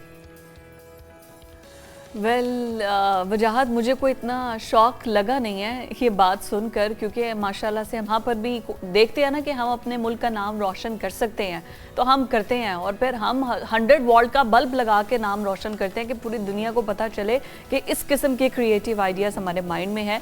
एनीवेज, आगे बढ़ते हुए एक बड़ी बाहिम्मत लड़की से हम आपकी मुलाकात करवाने जा रहे हैं जो कि एक शेफ़ हैं और उन्होंने इंटरनेशनल कंपटीशन जीता है, पूरे पाकिस्तान की नुमाइंदगी की है। एक तरफ जहाज़ में बैठे ये नाथ खां मियाँ हैं जो कि पूरी दुनिया में अजीबो गरीब तरीके से हमारा नाम रोशन कर रहे हैं और सारी दुनिया को बता रहे हैं जी हम नाथ खां हैं और आके हमसे रब्ता करें। कोई फ्री की सर्विस आई थिंक वो अपना देना चाह रहे हैं, लेकिन बड़ी वैसे ना शॉकिंग और बड़ी शर्मिंदगी वाली बात है कि बाकी आप एयरवेज को देखिए कि वहाँ का सिस्टम कैसा होता है और आप PIA और फिर जैसे कस्टमर्स वैसी सर्विस, ये तो खैर कोई दो राय नहीं है। लेकिन 2023 के मुख्तलिफ ममालिक के 128 शेफ़ ने हिस्सा लिया है 2023 में, और जो शेफ़ हैं वो 128 कंट्रीज़ के जो शेफ़ थे वो आए हुए थे। और उसके बाद जो हमारी ये शेफ़ हैं जिनका नाम है जी हिना शुएब, इन्होंने सऊदी अरब में ये कंपटीशन जीता है और सऊदी अरब के अंदर मुख्तलिफ ममालिक से ये तमाम लोग गए थे और उसके बाद ये फूड कंपटीशन हुआ। तो पाकिस्तानी तो वैसे ही खाने खाने में बड़े मशहूर हैं, मज़े मज़े के खाने बस उनको खाने के लिए चाहिए हो, और फिर स्पेशली जब शेफ़ के हाथ से और इतने मज़े के खाने हो तो क्या बात है, क्या नहीं। खाने का शौक़ और खाने पकाने का शौक़ और उसके बाद पूरी दुनिया में इन खानों की नुमाइंदगी करने में क्या बात है ना। आपने तो पूरे पाकिस्तानियों के दिल जीत लिए हैं। Many congratulations to you and welcome to news morning. मुझे ये बताइए कि ये खाना बनाने का, खिलाने का ये शौक़ कहाँ से पैदा हुआ आपको? और सबसे पहले तो आप अपनी कंपटीशन के हवाले से बताइएगा, कितनी कैटेगरीज थी, कौन कौन से ममालिक के शेफ़ आपके साथ मौजूद थे और ऐसा क्या स्पेशल आपने बनाया, कौन सी फाइनल डिश थी आपकी जिसने सबके दिल जीत लिए? वालेकुम अस्सलाम रहमतुल्लाह। पाकिस्तान, सारे पाकिस्तानी और आप सबका बहुत बहुत शुक्रिया कि सब लोग अपनी दुआओं में मुझे याद रखते हैं और अल्हम्दुलिल्लाह बहुत अच्छा रहा। ये वाली समझें कि मैं हैट्रिक पे थी और मैंने हैट्रिक कर डाली पाकिस्तान के लिए, और ये तीसरी दफ़ा मैंने माशाल्लाह पाकिस्तान के लिए जो है वो सिल्वर मेडल और एक ब्रॉन्ज मेडल जो है वो सेव किया। क्या बात है भाई, ये तो बिल्कुल आपने 2 मेडल्स भी जीते हैं। लेकिन ये शौक़ आपको आया कैसे है? खाना क्या मज़े का बनाती है, कॉन्टिनेंटल या पाकिस्तानी? हमारे तो बड़े देसी खाने होते हैं, कढ़ाई और ये टिक्का बोटी, इस किस्म के खाने होते हैं हमारे। तो आपने अपने कंपटीशन में क्या कुछ बनाया?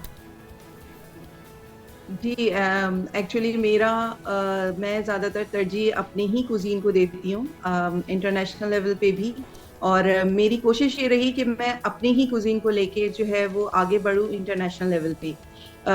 इंटरनेशनल और कॉन्टिनेंटल सब मुझे माशाल्लाह बनाने आते हैं, लेकिन कोशिश और मेरी काविश यही है कि मैं अपने कुज़ीन को दिखाऊं। और इस दफ़ा भी मुझे जो है वो मैंने तंदूरी चिकन बनाया था तो उस पे मुझे जो है वो माशाल्लाह अवार्ड मिला तंदूरी चिकन पे विद रोगनी नान। क्या बात है हिना, सुबह सुबह आप हमारे व्यूवर्स और हमारे मुंह में पानी ले आई हैं। हमारा दिल कर रहा है यहाँ से फ्री होने के फौरन बाद हिना को स्टूडियो में लेकर आए, हिना के पास खुद आए ताकि हम भी ये मजे मजे की आपकी कुजीन से लुत्फानंदोज हो सकें। अच्छा हिना, ये बताइएगा आपकी फेवरेट कुजीन कौन सी है, और आपने इतना बड़ा कंपटीशन विन किया है, आपको आइडिया था पूरी दुनिया से शेफ आ रहे हैं और आप इन सबको लीड करेंगी? जी अल्हम्दुलिल्लाह, सबसे पहले तो मैं अल्लाह पर जो है वो बहुत बड़ा मेरा ईमान है, और एज अ पाकिस्तानी हमेशा एक अपने जो खाना बनाने के पैशन को आगे लेके चलती हूँ। और आप यकीन नहीं करें कि हमेशा मुझे यकीन होता है, एक तो अल्लाह पर यकीन है और फिर अपने आप पर भी इतना यकीन होता है कि मैं जो हूँ वो अपने मुल्क का झंडा अपने साथ लिए फिरती हूँ।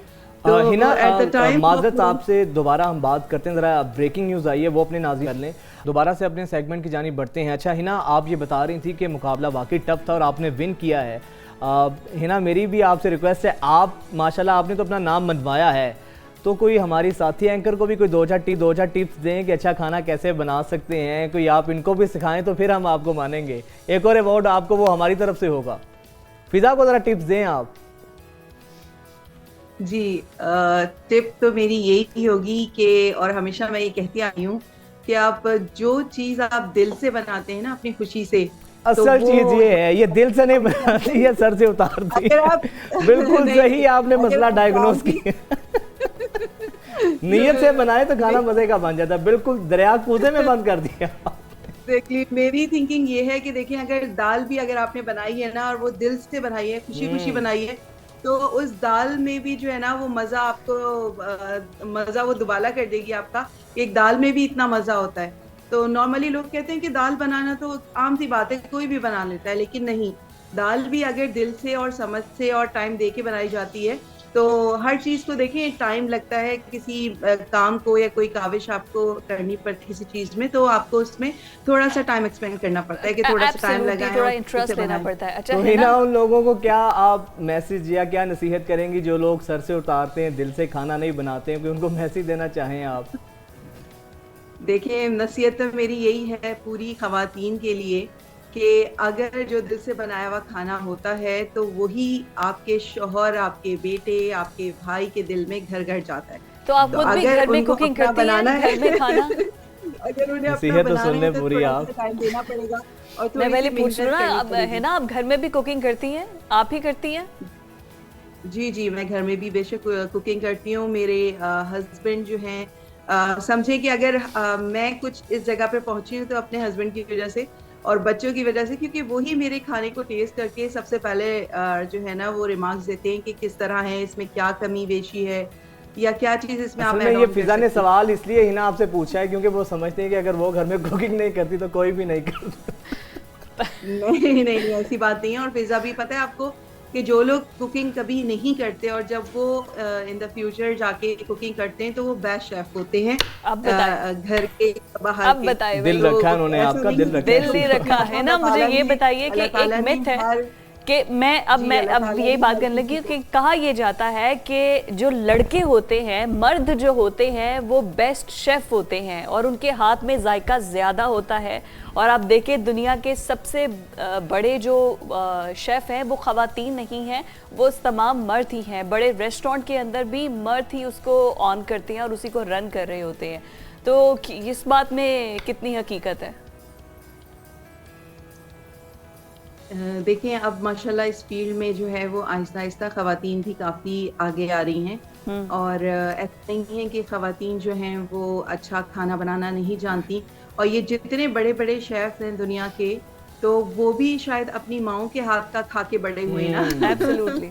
तो ऐसा नहीं है कि इन पर नहीं होता, तो इन पर बच्चों की जिम्मेदारी बहुत ज़्यादा होती है औरतों पर बनिस्बत इसके मर्दों के। तो इसलिए ज़्यादा होता है कि मर्द इस फील्ड में ज़्यादा नजर आते हैं, लेकिन अब आहिस्ता आहिस्ता खवातीन भी इस फील्ड की तरफ आ रही हैं माशाल्लाह। क्विकली मैं चाहूँगी, सबसे अच्छी डिश आप खुद की कौन सी, जिसको आप कहें कि इसकी डिमांड बहुत ज़्यादा है और मैं बहुत अच्छी बनाती हूँ? No doubt, Karachi biryani. बस हम फिर खाने आ रहे हैं आपके पास, कराची बिरयानी खाने आ रहे हैं। पूछने का मकसद भी यही था कि जो चीज़ आप जो आप सबसे बहुत अच्छी बनाती हैं। बहुत शुक्रिया हिना हमारे साथ मौजूद थी, जिन्होंने जी सऊदी अदर कंपटीशन जीता है और फिर पाकिस्तान की नुमाइंदगी की है। Thank you so much. वो हमारे साथ स्टूडियो में तो खैर नहीं, प्रोग्राम में हमारे साथ मौजूद थी। आगे बढ़ते हैं और आगे बढ़ते हुए अच्छा, आपने सुना है बिगड़े रईसज़ादे जो नौ दौलती होते हैं, अक्सर हम ये लफ्ज़ सुनते हैं। इनकी सबसे बड़ी पहचान पता क्या होती है? दो पैसे इनके पास आ जाए ना तो ये कानून को अपने घर की जो है ना जागीर समझते हैं, अपने वालिद साहब की जागीर समझते हैं और इनकी नज़र में कानून की कोई अहमियत नहीं होती है।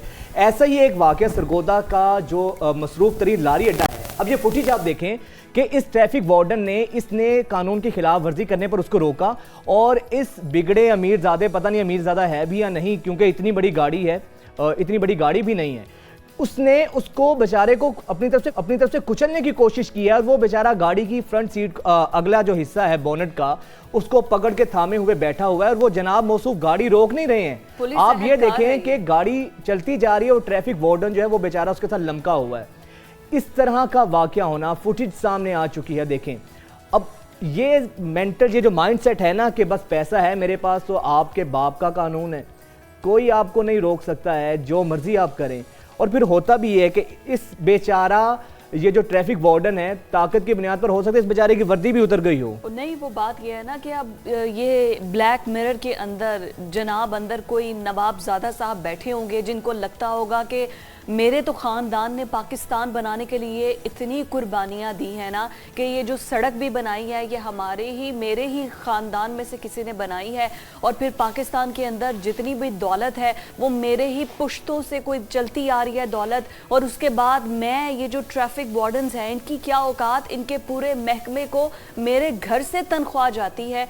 ये सोच के फिर उसने कहा होगा कि इसकी क्या औकात कि ये मुझे रोके और मुझे कहे कि सिग्नल पे रुको या मैंने कोई कानून तोड़ा है तो ये रोके, क्योंकि सब कुछ तो इसका ठेका तो हम उठाया हुआ है, पूरा पाकिस्तान तो मेरे ख़ानदान ने चलाने का ठेका उठाया हुआ है और उसके बाद मेरे साथ ऐसा रवैया किया जा रहा है। तो फिर उसने ये सब इन लोगों का दिमाग सेट करने का सबसे अच्छा तरीका पता क्या है? सरेआम बीच बाजार में ना इनको जूते मारे जाएं, इनको कोड़े मारे जाएं और सबके सामने इनकी ठुकाई की जाए, तब शायद जाके इनका जो जहनी खन्नास है ना, जो इनका दिमाग है वो दुरुस्त हालत में होगा। इन लोगों का इलाज ही ये जो इनकी गलत फहमी है ना कि कानून हमारे घर की बांदी है, इदारे हमारे घर की लोंडी हैं, हमें कोई पूछ नहीं सकता है, ऐसे ही इनका ये जहनी खन्नास निकलेगा। अच्छा, सरगोदा से ही अब एक अच्छी खबर भी आपको देते हैं। वो हम सुनते हैं ना कि हिम्मत मर्दा मदद खुदा, ऐसा ही सरगोदा का एक बच्चा है जिसने अपनी माजूरी को अपनी ताकत बनाया है। उस माजूरी की वजह से वो घर पे नहीं बैठ गया है। इस बाहिम्मत बच्चे के हवाले से हमारी टीम ने बड़ी ज़बरदस्त रिपोर्ट तैयार की, आपको वो दिखाते हैं।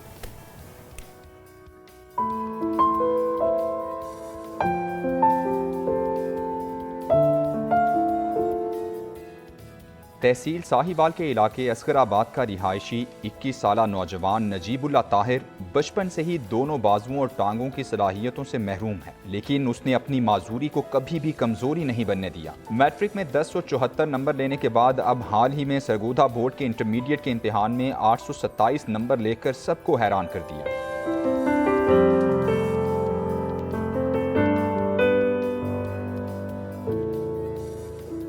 नजीबुल्ला ताहिर के दोनों हाथ काम नहीं करते, जिसकी वजह से वो लिखने में बड़े भाई की मदद हासिल करता है, जिसे अपने भाई की खुद एतमादी और अज़्म हिम्मत पर नाज है। उनका कहना है कि नजीबुल्ला ने कभी भी अपने आप को माजूर नहीं समझा और हमेशा हालात का डट कर मुकाबला किया है। वो बिलाशुबा माजूर अफराद के लिए एक रोल मॉडल की हैसियत रखता है।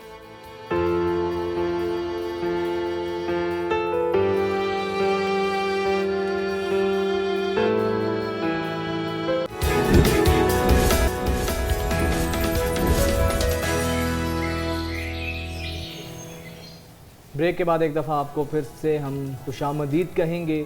खेल की कुछ बात करें तो वर्ल्ड कप सरफरान खड़ा है और अभी तक हमारी टीम को वीज़ा भी इशू नहीं किए हैं भारत ने। अंदाज़ा लगाएं, एक भी लम्हा ऐसा नहीं होता, एक भी मौका ऐसा भारत अपने हाथ से जाने नहीं देता है जहां से पाकिस्तान को खिफ़त का और मुश्किल का सामना ना करना पड़े, मुश्किल फेस ना करनी पड़े। आप देखें कि वीजा ही इश्यूज नहीं किए हैं अभी तक। वैसे इसमें हमारी भी गलती है, हमने भी बिल्कुल एंड टाइम तक वेट किया है। टीम अनाउंस पहले कर देते ताकि वीजा प्रोसेस स्टार्ट हो जाता।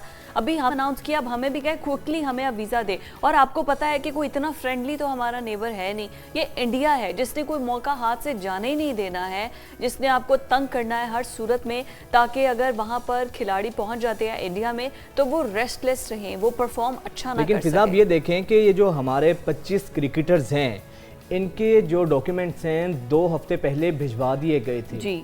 उसके बावजूद अभी तक वीजा जारी नहीं किया, जिसकी वजह से हमारी टीम ने प्रैक्टिस करनी थी, प्रैक्टिस सेशन नहीं हो सका इसी वजह से ना। अच्छा, अब मुझे ये नहीं समझ आ रही कि हमारी इस कमजोरी को भारत हमेशा से बुनियाद बनाकर जलील करता है। कोई सेल्फ इंटेग्रिटी होती है, कोई सेल्फ रिस्पेक्ट होती है। एशिया कप होना था, पाकिस्तान को मेज़बानी का हक था, लेकिन भारत नहीं आया। उस पर हमने इत्तफाक किया चले हाइब्रिड मॉडल पे जाते हैं। उससे पहले हमने कहा चले न्यूट्रल वेन्यू जो है यूएई में कर लेते हैं, वहाँ पे बारिश भी नहीं होगी। उस पर भी हमें हथियार डालना पड़े भारत के आगे, और फिर श्रीलंका पे करना पड़ा।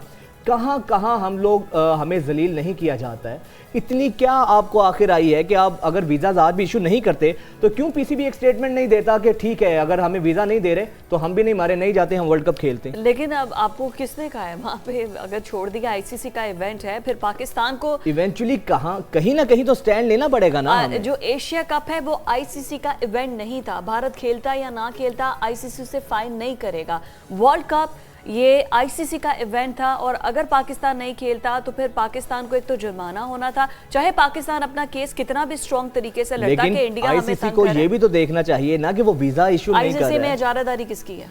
भारत की है। तो फिर आप चले हमारे पास ये हक तो है ना कि हम ये कह सकते हैं कि हमें इस तरह हम जलील कर रहे हैं, हम नहीं जाते। बदियुज़्ज़मा से बात करते हैं, स्पोर्ट जर्नलिस्ट हमारे साथ मौजूद हैं। बदियुज़्ज़मा साहब बहुत शुक्रिया। बताइएगा, अभी तक तो हमें एनओसी जारी नहीं हुआ वीज़ास के लिए, क्या बनेगा हमारी टीम का जब वहाँ पर जाएंगे? रेस्टलेस हम रहेंगे, प्रैक्टिस होगी नहीं, सडन ही सरप्राइज ही देंगे फिर हम जाके? हाँ देखिए, सबसे पहले तो शुक्रिया आपका। आज हो सकता है कि वीज़ा मिल जाए, क्योंकि मेरी पाकिस्तान क्रिकेट बोर्ड से कुछ देर पहले बात हुई है तो उनको यही आईसीसी ने भी यकीन दहानी कराई है कि आज जो है वो पाकिस्तानी स्क्वाड को जो है वीज़े जारी कर दिए जाएंगे, और कल जो किसी भी वक्त यहाँ से एक विरासत दुबई जो है वो हैदराबाद दक्कन पाकिस्तान टीम चली जाएगी। देखिए, जो आप लोग बात कर रहे हैं ना जी कि पहले हमने दे देनी चाहिए थी, पाकिस्तान क्रिकेट बोर्ड ने आज से तकरीबन 15 दिन पहले तमाम लोगों के जो दरख्वास्तें थी, वीज़ा प्रोसेस थे, उनके पासपोर्ट थे, वो इंडियन हाई कमीशन को जो है वो भिजवा दिए थे। लेकिन इन 15 दिनों में अब तक जो है वो प्रोसेस नहीं हो सका। असल मसला ये था कि काफ़ी अरसे से आपको भी मालूम है कि इंडिया और पाकिस्तान के वीज़ा का जो मसाइल है वो बंद पड़े हुए, और अब अभी तक तो टीम को वो नहीं हुआ। और दूसरा, जो हम लोग जर्नलिस्ट हैं जिन्होंने जाके वर्ल्ड कप कवर करना है, हम लोग भी 2 से 3 दिन से जो है वो जा रहे हैं, लेकिन हमें यही कहा जा रहा है जी कि अभी तक वीज़ा प्रोसेस ऑन ही नहीं हुआ, तो हम आपकी एप्लीकेशन या दरख्वास्त कैसे ले सकते हैं। तो 2 दिन से तो मैं खुद भी जा रहा हूँ, तो ये प्रॉब्लम इस वजह से है। देखें, आईसीसी ने भी आज कहा है बच के जाइएगा, ये ना हो आप चले जाएं वो वापस ना आने दें आपको। अरे देखें, हमने तो क्रिकेट को सपोर्ट करना है, हम तो खेल के साथ वहाँ जुड़े रहेंगे। हमें कोई ऐसा है नहीं कि हम वहाँ जाके कोई इस तरह की हरकत करें कि हमें कोई पकड़ ले। नहीं, और आप ऐसी हरकत ना करें, लेकिन उन्होंने जब देखना है पाकिस्तानी पासपोर्ट है, उन्होंने आपसे जबरदस्ती कुछ ना कुछ आप पे डाल के आपको अल्लाह ना करे। बिल्कुल आपकी बात सही है। तो कुछ भी कर सकते हैं ना उनसे। हम पिछली मतलब बात में आपको बता रहा हूँ कि होता ये है कि जब आप जाते हैं, जैसे मैं अहमदाबाद में गया, तो अहमदाबाद में मुझे जाके सुबह जो उनका पुलिस स्टेशन है वहाँ जाके हमें जो है टोटल वहाँ पर रजिस्ट्रेशन करानी पड़ेगी। फिर आप जब इतनी देर तक वहाँ पर हैं अहमदाबाद में, तो वहाँ पर रहेंगे, जब वापस आएंगे तो वहाँ से हमने कैंसिलेशन करानी है और उसके बाद दूसरे शहर में जाना है। तो ये एक उनका जो सख्तियाँ हैं, और दूसरा जो है वो आप उनकी जो सिक्योरिटी है वो साथ साथ रहती है, तो आप में हिम्मत ही नहीं होती कि इस तरह की चीज़ें करने की। तो जहाँ तक आपकी बात है कि हमेशा भारत हमेशा हर धर्मी करता है। अच्छा, ये सिर्फ पाकिस्तानियों के लिए है या फिर मुसलमानों के लिए है? देखिए, मुसलमान इसमें तो मजहब को तो हम ना ही लाएं तो अच्छी बात है। असल में होता ये है कि मुसलमान अगर आप देखें तो इंडिया में नहीं, जो अगर कोई बाहर से, कोई अमेरिका से, इंग्लैंड से वर्ल्ड कप देखने के लिए जाता है और उसके पास नेशनैलिटी पाकिस्तान की नहीं दूसरे कंट्रीज़ की होगी। जिस तरह आपने बताया कैंसिलेशन करवाना है एक सिटी से दूसरे सिटी जाने के लिए, तो वो सिर्फ ये जो पाकिस्तानी है स्पेशली उनके लिए है या बाहर से कोई भी आएगा? सिर्फ एक पाकिस्तान का तो इवेंट नहीं होगा ना, बाकी तो ममालिक के भी इवेंट होंगे। देखिए, भारत में सिर्फ पाकिस्तान के लिए इतनी मुश्किलात हैं कि ये भी चीज़ लाओ, ये भी चीज़ लाओ, सर्टिफिकेट लाओ, ये करो, 8 से 10 चीज़ें तो मैं सुबह 2 दिन से इकट्ठी कर रहा हूँ। ये इकट्ठी करने के बाद भेजनी है, लेकिन दूसरे ममालिक के साथ इस तरह का नहीं है। दूसरे ममालिक में जैसे ऑस्ट्रेलिया हो गया, इंग्लैंड हो गया, तो वो तो अपना पासपोर्ट दिखाते हैं, इन हो जाते हैं। उनके साथ इतनी नरमी है कि आप सोच भी नहीं सकते। और इस असल वजह ये है कि पाकिस्तान और जो भारत के ताल्लुकात हैं वो इस तरह के नहीं हैं, चाहे वो क्रिकेट में हो, चाहे वो सियासत में हो, किसी भी तरह से हो। इसी वजह से ये पाकिस्तान के साथ हरदर्मी की जाती है। लेकिन बदिउल जमा साहब, आप ये देखें कि जिस तरीके से भारत ने वीज़ा इशू नहीं किया पाकिस्तान को, क्या हमारे पास इतनी भी सख्त और हिम्मत नहीं है कि हम एक स्टेटमेंट ही दे दें कि अगर 1 या 2 दिन के अंदर भारत हमें इसी तरह जलील करता है, वीज़ा इशू नहीं करता है, तो फिर हमें भी हम भी इतना मर नहीं रहे हैं, हम भी नहीं जाते भारत, देखा जाएगा। फिर इतनी भी क्या लिप सर्विस भी हम नहीं कर सकते हैं? देखिए, यही तो मसला है कि हम स्टैंड नहीं लेते। पाकिस्तान क्रिकेट बोर्ड कमजोर है, वो भारतीय क्रिकेट बोर्ड के आगे बोल नहीं सकता। आप मुझे बताएं, ये तो आईसीसी का इवेंट है, आप नहीं जाएंगे तो आप एक बड़ा इवेंट मिस कर देंगे, वो अलग बात है। लेकिन जो पैसे मिलने हैं वो आपको ज़रूर मिल जाएंगे, लेकिन वो जो विनर और रनर है वो चीज़ आपको नहीं मिलेगी। लेकिन हम लोग कमज़ोर हैं, कमज़ोर इस वजह से कि हम जो है ना बात ही नहीं कर सकते। एशिया कप जैसे इवेंट पे हम अपना स्टैंड नहीं ले सके और वहाँ भारत को जो है वो ये नहीं कह सके कि भाई सही है आपने एशिया कप खेलना है, ना खेले, हम अपने मुल्क में जो है इवेंट कराएंगे और यहाँ 5 मुल्क की सीरीज के नाम से करा लेंगे, एशिया कप नाम नहीं रखेंगे। लेकिन हमारा वो जो होता है ना कि डर और पता नहीं किस चीज का वो। सर यही मैं आपसे पूछ रहा हूँ ना भाईजान, कि इतनी अपोलोजेटिक टोन क्यों है हमारा, इतना अपोलोजेटिक बिहेवियर क्यों रहता है? देखिए, ये आप भी जानते हैं, मैं भी जानता हूँ, पूरी दुनिया जानती है कि आईसीसी पर जो है वो इंडियन क्रिकेट बोर्ड का असर उसको बहुत ज़्यादा है, क्योंकि जहाँ पैसा होता है और पैसे की मानी जाती है, जब 80 से 85% जो है वो आईसीसी को रेवेन्यू जो है वो भारतीय क्रिकेट बोर्ड देगा, तो फिर वो किसकी सुनेगा? पाकिस्तान की तो नहीं सुनेगा, बांग्लादेश या श्रीलंका या अफगानिस्तान की तो नहीं सुनेगा, वो सुनेगा ही जो है वो भारत की। तो यही है, जो पैसा है उनके पास, कमर्शियल ज़्यादा है उनके पास, ये जो राइट्स हैं बहुत ज़्यादा हैं, इस वजह से उनके ब्रॉडकास्टर जो हैं वो उनसे मुंह मांगे जो है उनको पैसे देते हैं, इस वजह से उनकी ज़्यादा सुनी जाती है। लेकिन हम इस पे स्टैंड ले सकते हैं, उनको ये कह सकते हैं कि भाई सही है, आप एशिया कप नहीं खेलने आए, कोई मसला नहीं है, लेकिन आपको 15 दिन पहले हमारे वीज़े तो जारी करने चाहिए थे। पाकिस्तान टीम वहाँ जाती, एडजस्ट होती, वहाँ को कोई प्रैक्टिस करती, वहाँ की कंडीशन का उनको पता चलता, और लेकिन ऐसा उन्होंने नहीं किया। वो वही भी ये चाह रहे थे कि पाकिस्तान को एन वक्त पे जो है वो वीज़ा दिया जाए, जहाँ आए 1 या 2 वार्बो मैच के लिए, उसके बाद वर्ल्ड कप में इन हो जाए। अच्छा बदिउल जमा साहब, जो हमारे शायकीन क्रिकेट पाकिस्तान से भी इंडिया अगर मैच देखना या वर्ल्ड कप देखना चाहते हैं, जो अफोर्ड कर सकते हैं, आप उनकी भी अगर ख़ुद भी आप कह रहे हैं कि मैं 2 दिन से पीछे चीज़ें इकट्ठी कर रहा हूं, तो वो भी इन्फॉर्मेशन हमारे नाज़रीन से शेयर कर दें, जो भी इंटरेस्टेड है पाकिस्तान से अगर इंडिया देखने के लिए, तो क्या प्रोसेस है, क्या कुछ डिमांड कर रहे हैं वो? देखिए, आईसीसी जो जर्नलिस्ट होते हैं या स्पोर्ट्स पर्सन होते हैं, उनके लिए तो हमें पहले से एक्रेडिटेशन कराना पड़ता है आईसीसी से।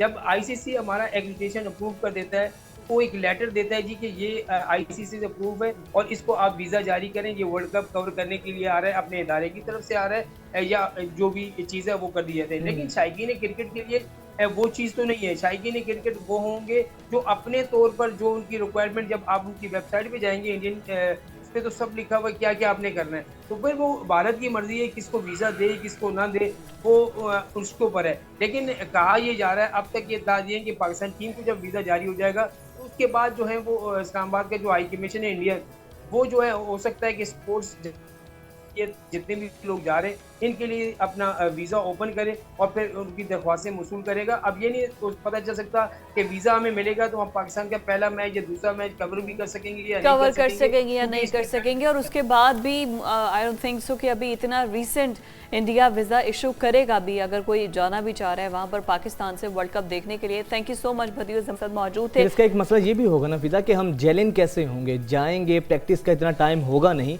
अल्टीमेटली डैमेज डैमेज तो हम हुए हैं इस चीज़ से।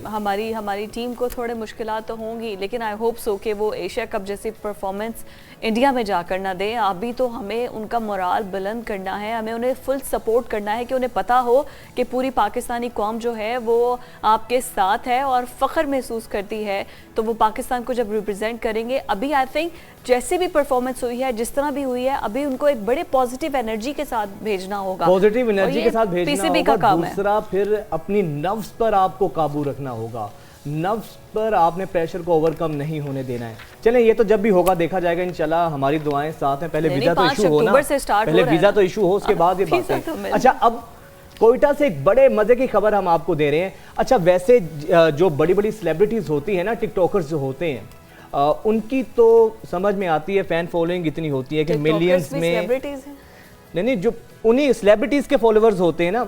लेकिन अब कोयटा के बाप बेटा, बिल्कुल आपको पता है कि पसमानदा इलाका है पाकिस्तान का, और बड़े बाप बेटा जो है बड़े सादे से हैं, लेकिन वो इतने मज़े की बाप बेटा वीडियोस बनाते हैं कि उनके फॉलोअर्स जो हैं 4 मिलियन को भी क्रॉस कर चुके हैं। वाह, 4 मिलियन से ज़्यादा फॉलोअर्स हैं, और बच्चे के एक्सप्रेशंस बड़े मजे के होते हैं।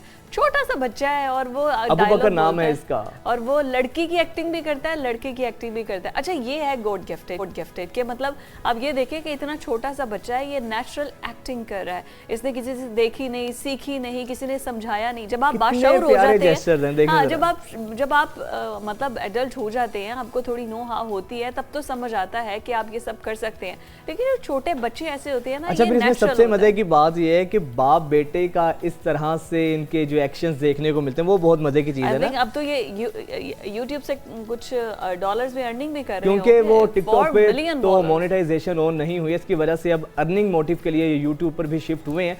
लेकिन बड़ा महसूस होते हैं देख के जब हम इनकी वीडियोस देखते हैं, और बाप बेटे की जो मोहब्बत है, और फिर जिस तरीके से स्क्रीन पर वो जेस्चर्स देते हैं, खासतौर पे जो बच्चा है छोटा, तो आई एम श्योर कि बच्चा बड़ा होकर कोई बहुत बड़ा एक्टर बनेगा। जिस तरीके से इसके एक्सप्रेशंस हैं अभी से, और जिस तरीके से वीडियोस बनाते हैं, अब मिलियंस में इनके फॉलोअर्स इसीलिए नहीं हुए, बहुत से लोग इनको देखते हैं। 4 मिलियन से ज़्यादा फॉलोअर्स हैं इन बाप बेटा के।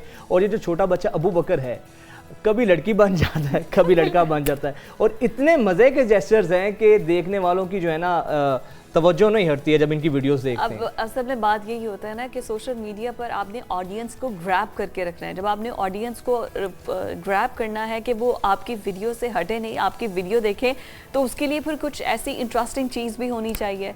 और फिर ये जो छोटा सा बच्चा है, जब ये इस तरह की एक्टिंग कर रहा होगा, तो आई एम श्योर कि जो भी देख रहे होंगे इसकी वीडियोस को ज़रूर लाइक तो करते होंगे। लेकिन टिकटॉक से अब ये जो है ये शिफ्ट कर रहे हैं यूट्यूब की तरफ, ताकि इनको जो है वो मज़ीद अच्छा, बच्चे के फादर का ये कहना था कि जब हमने वीडियोस बनाना शुरू की तो एक सोसाइटी बैरियर था, उनको तनकीद की गई, क्रिटिसिज्म उन पर हुआ, लेकिन उसके बाद इनकी वीडियोस को इतना पसंद किया गया, इतना उसको सराहा गया, अब लोग उनकी बाकायदा तारीफ करते हैं, और अब तो वो एक सेलिब्रिटी बन गए हैं ना कोयटा के अंदर। हाँ, कोयटा के अंदर है। एंड आई होप सो कि कोयटा के अंदर ये फिर अगर बन गए हैं, तो ये फिर अपने इस प्लेटफॉर्म को किसी, अब तो सिर्फ कोयटा तक महदूद नहीं रहे ना, अब तो लेकिन वो फिर इर्द गिर्द के जो लोग हैं, आपको पता है कोयटा जो है वो बलूचिस्तान हमारा थोड़ा पसमानदा इलाका है, तो इसको वो एक अच्छे टूल की तरह भी यूज़ कर सकते हैं। अगर इनकी आवाज़ वहाँ के लोग अपनी लैंग्वेज में ये कोई मैसेज दे सकें जो पहुँचे वहाँ के लोगों तक, उनको थोड़ा सा समझा सकें, कोई फरसूदा रसूमात या बलूचिस्तान के अंदर जिस अच्छे मकसद के लिए भी यूज हो सकता है, लिए इस्तेमाल कर सकते हैं। इस बाप बेटा ने तो माशाल्लाह अपना नाम बहुत कमाया है। अब आगे बढ़ते हैं। एशियन गेम्स में रोबोट्स की एंट्री हुई है। इंसानों का ज़माना वैसे ही हम देखते हैं कि जिस तरह एक रेवोल्यूशन आ रहा है, आर्टिफिशियल इंटेलिजेंस ने तो एंटायरली दुनिया को जो है ना बिल्कुल तब्दील करके रख दिया है। अब चीन की एशियन गेम्स में बड़ी तादाद में रोबोट्स की एंट्री हुई है। ये अच्छा, वो रोबोट्स, हाँ वो हाँ। आप बताने लगे थे या रिपोर्ट दिखाने लगे थे? आप बताएं प्लीज। मैं रोबोट्स का ही बताने लगी थी। मज़े की बात ये है कि अब इंसान को इंसान की ज़रूरत नहीं है। अगर आप बोर हो रहे हैं तो ये रोबोट्स आपके साथ आपके दोस्त बनकर, अगर आपको पेट रखना चाहते हैं तो आपके डॉग्स में, कैट में, फिर भी उस तरह के रोबोट्स आएंगे। के बगैर रोबोट्स कभी भी इंसान को रिप्लेस नहीं कर सकते। लेकिन अभी ये साइंस है, काम ले सकते हैं, लेकिन इंसान जो एक इमोशंस आपके अटैच होते हैं वो तो उसका रिप्लेस नहीं हो सकता। बट अल्टीमेटली जॉब सिक्योरिटी के हवाले से बहुत बड़ा दुनिया को एक चैलेंज है। जॉब अच्छा, सिक्योरिटी के हवाले से भी, और दूसरा ये कि आप ये देखें कि ये इंसानों को एक इंसान से दूर कर रहे हैं, इंसानों को डिवाइड कर रहे हैं इस तरह की टेक्नोलॉजी। ये रिपोर्ट्स देखिए ज़रा रोबोट्स पर मबनी। ब्रेक के बाद आपको खुशामदीद कहते हैं और अभी हेल्थ से रिलेटेड इशू पर हम बात करने जा रहे हैं। आंखों की बीमारियों का मसला अब आजकल तो आजूबे चश्म जो है वो बहुत ज़्यादा है, आई इन्फेक्शन बहुत ज़्यादा है, लेकिन उसके अलावा भी आंखों की बीमारियों से रिलेटेड जो है वो ख़बरें सामने आ रही थी कि बहुत से लोगों को आई इन्फेक्शन हो रहा है। तो हुआ कुछ ये है कि लाहौर, कसूर और बहुत से ऐसे जो अजला हैं, शहर हैं, वहाँ पर गैर मयारी और जाली इंजेक्शंस तैयार किए जाते हैं। वैसे ये जो आंखों की बीमारियों में मुब्तला लोग हैं, इनको ये इंजेक्शन जो लगाया जाता है, इसकी जो एक्चुअल प्राइस है वो 40,000 से लेकर 1 लाख रुपए तक है। लेकिन उसके बाद जो घर में तैयार कर दे जो इंजेक्शंस हैं वो मार्केट में जब लाए गए तो उसकी कीमत सिर्फ 200 रुपए, और कुछ डॉक्टर्स ने अच्छा, हमारे मुल्क का शुमार उन बदकिस्मत ममालिक में होता है। उस बदकिस्मत है हमारा मुल्क इस लिहाज से, यहाँ पर ऐसे लोग हैं जो सिर्फ अपने चंद रुपए के मुनाफे की खातिर अद्वियात तक जाली होती हैं, जिससे इंसानी जान चली जाती है। अब देखें ना, मार्केट में जाली इंजेक्शंस का आना, जाली दवाइयाँ, बाहर के दुनिया में शायद इसका तसव्वुर भी ना हो कि मिलावट वाली दवाइयाँ भी होती हैं, ऐसी जाली मेडिसिन भी होती हैं। अब जाली इंजेक्शंस की वजह से कितने लोग ऐसे हैं, दर्जनों लोग अब शिकायत सामने आई हैं। सिर्फ लाहौर के अंदर ऐसे लोग हैं, अपनी बिनाई से महरूम हो गए। लाहौर के अंदर ही सिर्फ 40 लोग ऐसे हैं जिनकी बसारत चली गई है और वो नाबीना हो गए हैं, उनको नज़र आना बंद हो गया है। जो शुगर के मरीज़ हैं उन्हें ये इंजेक्शन लगता है और उसके साइड इफ़ेक्ट में हुआ ये है कि उन्हें नज़र आना बंद हो गया। जो पीपल्स पार्टी के रहनुमा हैं, जो चौधरी मंजूर साहब, उनके भाई को जब लगा कसूर के अंदर, तो उन्होंने फिर जाकर इसको रिपोर्ट किया कि ये क्यों इस तरह हुआ है कि उनके भाई को नज़र आना बंद हो गया है। फिर उसके बाद बहुत से और केसेस भी रिपोर्ट हुए कि मुख्तलिफ शहरों में मुख्तलिफ मरीज़ों को ये इंजेक्शन जब लगा है तो उसके बाद उन्हें नज़र आना बंद हो गया है। तो उसके बाद जाकर ये क्रैक डाउन हुआ। अभी हुआ ये है कि कुछ जो एक्सपर्ट हैं, जो सर्जन्स हैं, वो ये कहते हैं कि कुछ अर्सा के बाद अगर प्रॉपर मेडिकेशन दी जाए, अगर प्रॉपर तरीके से ट्रीट किया जाए तो उनकी जो बिनाई है वो रिवर्स हो सकती है, उन्हें नजर आना दोबारा शुरू हो सकता है। लेकिन मार्केट क्यों मार्केट में आए? 68 अफराद अब तक इस बिनाई से महरूम हुए हैं जो रिपोर्ट हुए हैं। अनरिपोर्टेड पता नहीं कितनी तादाद होगी, लेकिन हमारी ड्रैप, महकमा सेहत, ये कहाँ पे मौजूद हैं? ये किसी घर में कोई कोने खुदरे में कोई छुप छुपा कर तो इंजेक्शन नहीं लग रहे हैं। बाकायदा क्लिनिक से इनके पास लाइसेंस है और कुछ नीम हकीम भी मार्केट में मौजूद हैं। तो इसका भी बराह रास्त हमें महकमा सेहत से पूछना चाहिए, ड्रैप से पूछना चाहिए कि आखिर इंसानी जानों से खेलने का ये जो मकरू धंधा हो रहा है, कोई पूछने वाला ही नहीं है। कैसे जाली इंजेक्शन लगा रहे हैं आप? चौधरी मंजूर के भाई को अगर ये मसला ना होता, उनका तो असर रसूख है ना, बड़े सीनियर वो पीपल्स पार्टी इसलिए हाईलाइट हो गया, इसलिए मसला हाईलाइट हो गया। उसके बाद क्या होता कि हम लोग किसको पूछते, किसको करते? उसके बाद अब जो केयर टेकर सेटअप में हमारे सीएम पंजाब हैं, उन्होंने भी इस पर मीटिंग बुलाई है। मोहसिन नकवी साहब ने, उन्होंने भी कहा है कि रिपोर्ट दी जाए। फिर उसके बाद जो हमारे केयर टेकर सेटअप में जो हमारे हेल्थ मिनिस्टर हैं, उन्होंने भी इस पर बड़ा एक्शन लिया है। अच्छा, एक्शन तो लिया है फिजा, मसला पता क्या है? हम जागते तब हैं जब पानी सर से गुजर जाता है। हम पता नहीं क्यों किसी सानहे के वेट में रहते हैं, किसी सानहे के इंतज़ार में रहते हैं। अब ये जो 68 लोग हैं जिनकी बिनाई गई है, अल्लाह करे, और जिस तरह डॉक्टर्स कह भी रहे हैं कि ये वापस आ सकती है, आ जाए अल्लाह करे, लेकिन ये सब कुछ जो मामला हुआ है इसके क्यों जिम्मेदार हैं? हम सानहे का ही वेट क्यों करते हैं? इसी के मुंतज़िर हम क्यों रहते हैं कि जब कोई ऐसा इंसिडेंट होगा उसके बाद फिर फ़ौरन से हमारे महकमे भी हरकत में आते हैं और फिर मीटिंग्स भी बुलाई जाती हैं। अलग बात है कि मीटिंग्स जो है सिर्फ मीटिंग्स की सिर्फ लिप सर्विंग तक महदूद रहती हैं, उससे आगे बढ़कर काम होता नहीं। असल चीज़ ये है कि जब ड्रैप लाइसेंस देता है, आपको तब मेक श्योर करना चाहिए ना इनमें 2 नंबर डॉक्टर्स कौन से हैं, जालियाताई कौन से हैं।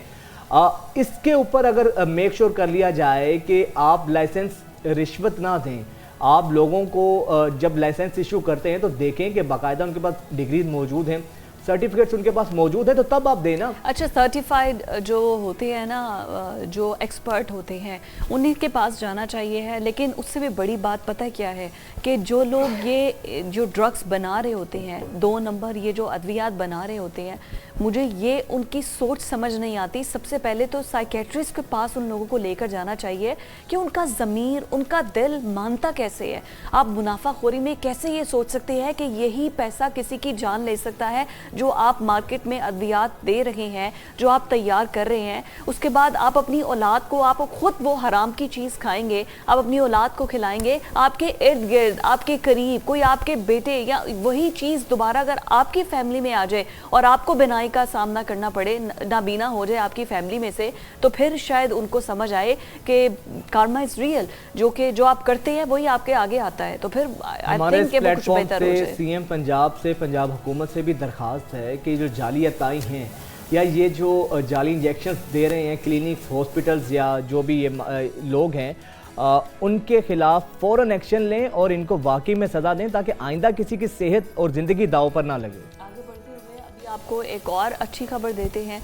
अच्छी खबर ये है कि वैसे तो हमने हमारी जो वॉलीबॉल टीम है वो जो बेहतरीन 6 टीम्स थी उनके अंदर तो वो आई है, लेकिन हम सेमीफाइनल के लिए क्वालिफाई नहीं कर सकते हैं। लेकिन आप ये देखें कि आई थिंक 1994 के बाद इस तरह से पाकिस्तानी जो टीम है वो नंबर 6 नंबर पर आई है। और जो ब्राज़ीलियन कोच थे, जब उन्होंने कहा कि इतने थोड़े रिसोर्सेज में इन टीम हमारी जो लड़कियां हैं, जनूबी कोरिया के साथ मैच था और आई थिंक 0-3 से हम मतलब ज़ब्त का बंधन उनका टूट गया। हाँ, और वो उन्होंने बहुत अच्छा लड़कियों ने खेल परफॉर्म किया है। देख सकते हैं कि जाहिर बात है कि जब आप इतनी मेहनत करते हैं और इतना फिर लिमिटेड रिसोर्सेज के अंदर आप परफॉर्म करते हैं और फिर आप एक जगह पर आके रह जाते हैं तो फिर जज्बात ठीक है, आप फाइनल में नहीं पहुंच सके, लेकिन उसके बाद ये देखें ना कि कहते हैं कि उन्होंने इतना अच्छा परफॉर्म किया है। जो भी जो प्लेयर्स थी इसमें खेल रही थी, तो जब उनका इंटरव्यू उनसे ले रही थी तो फिर उसके बाद वो रो पड़े। लेकिन इससे आप उनकी डेडिकेशन का अंदाज़ा लगाएं ना, उनकी कमिटमेंट का अंदाज़ा लगाएं कि किस तरह उन्होंने डेडिकेट होकर इतने लिमिटेड वसाइल के अंदर परफॉर्म किया।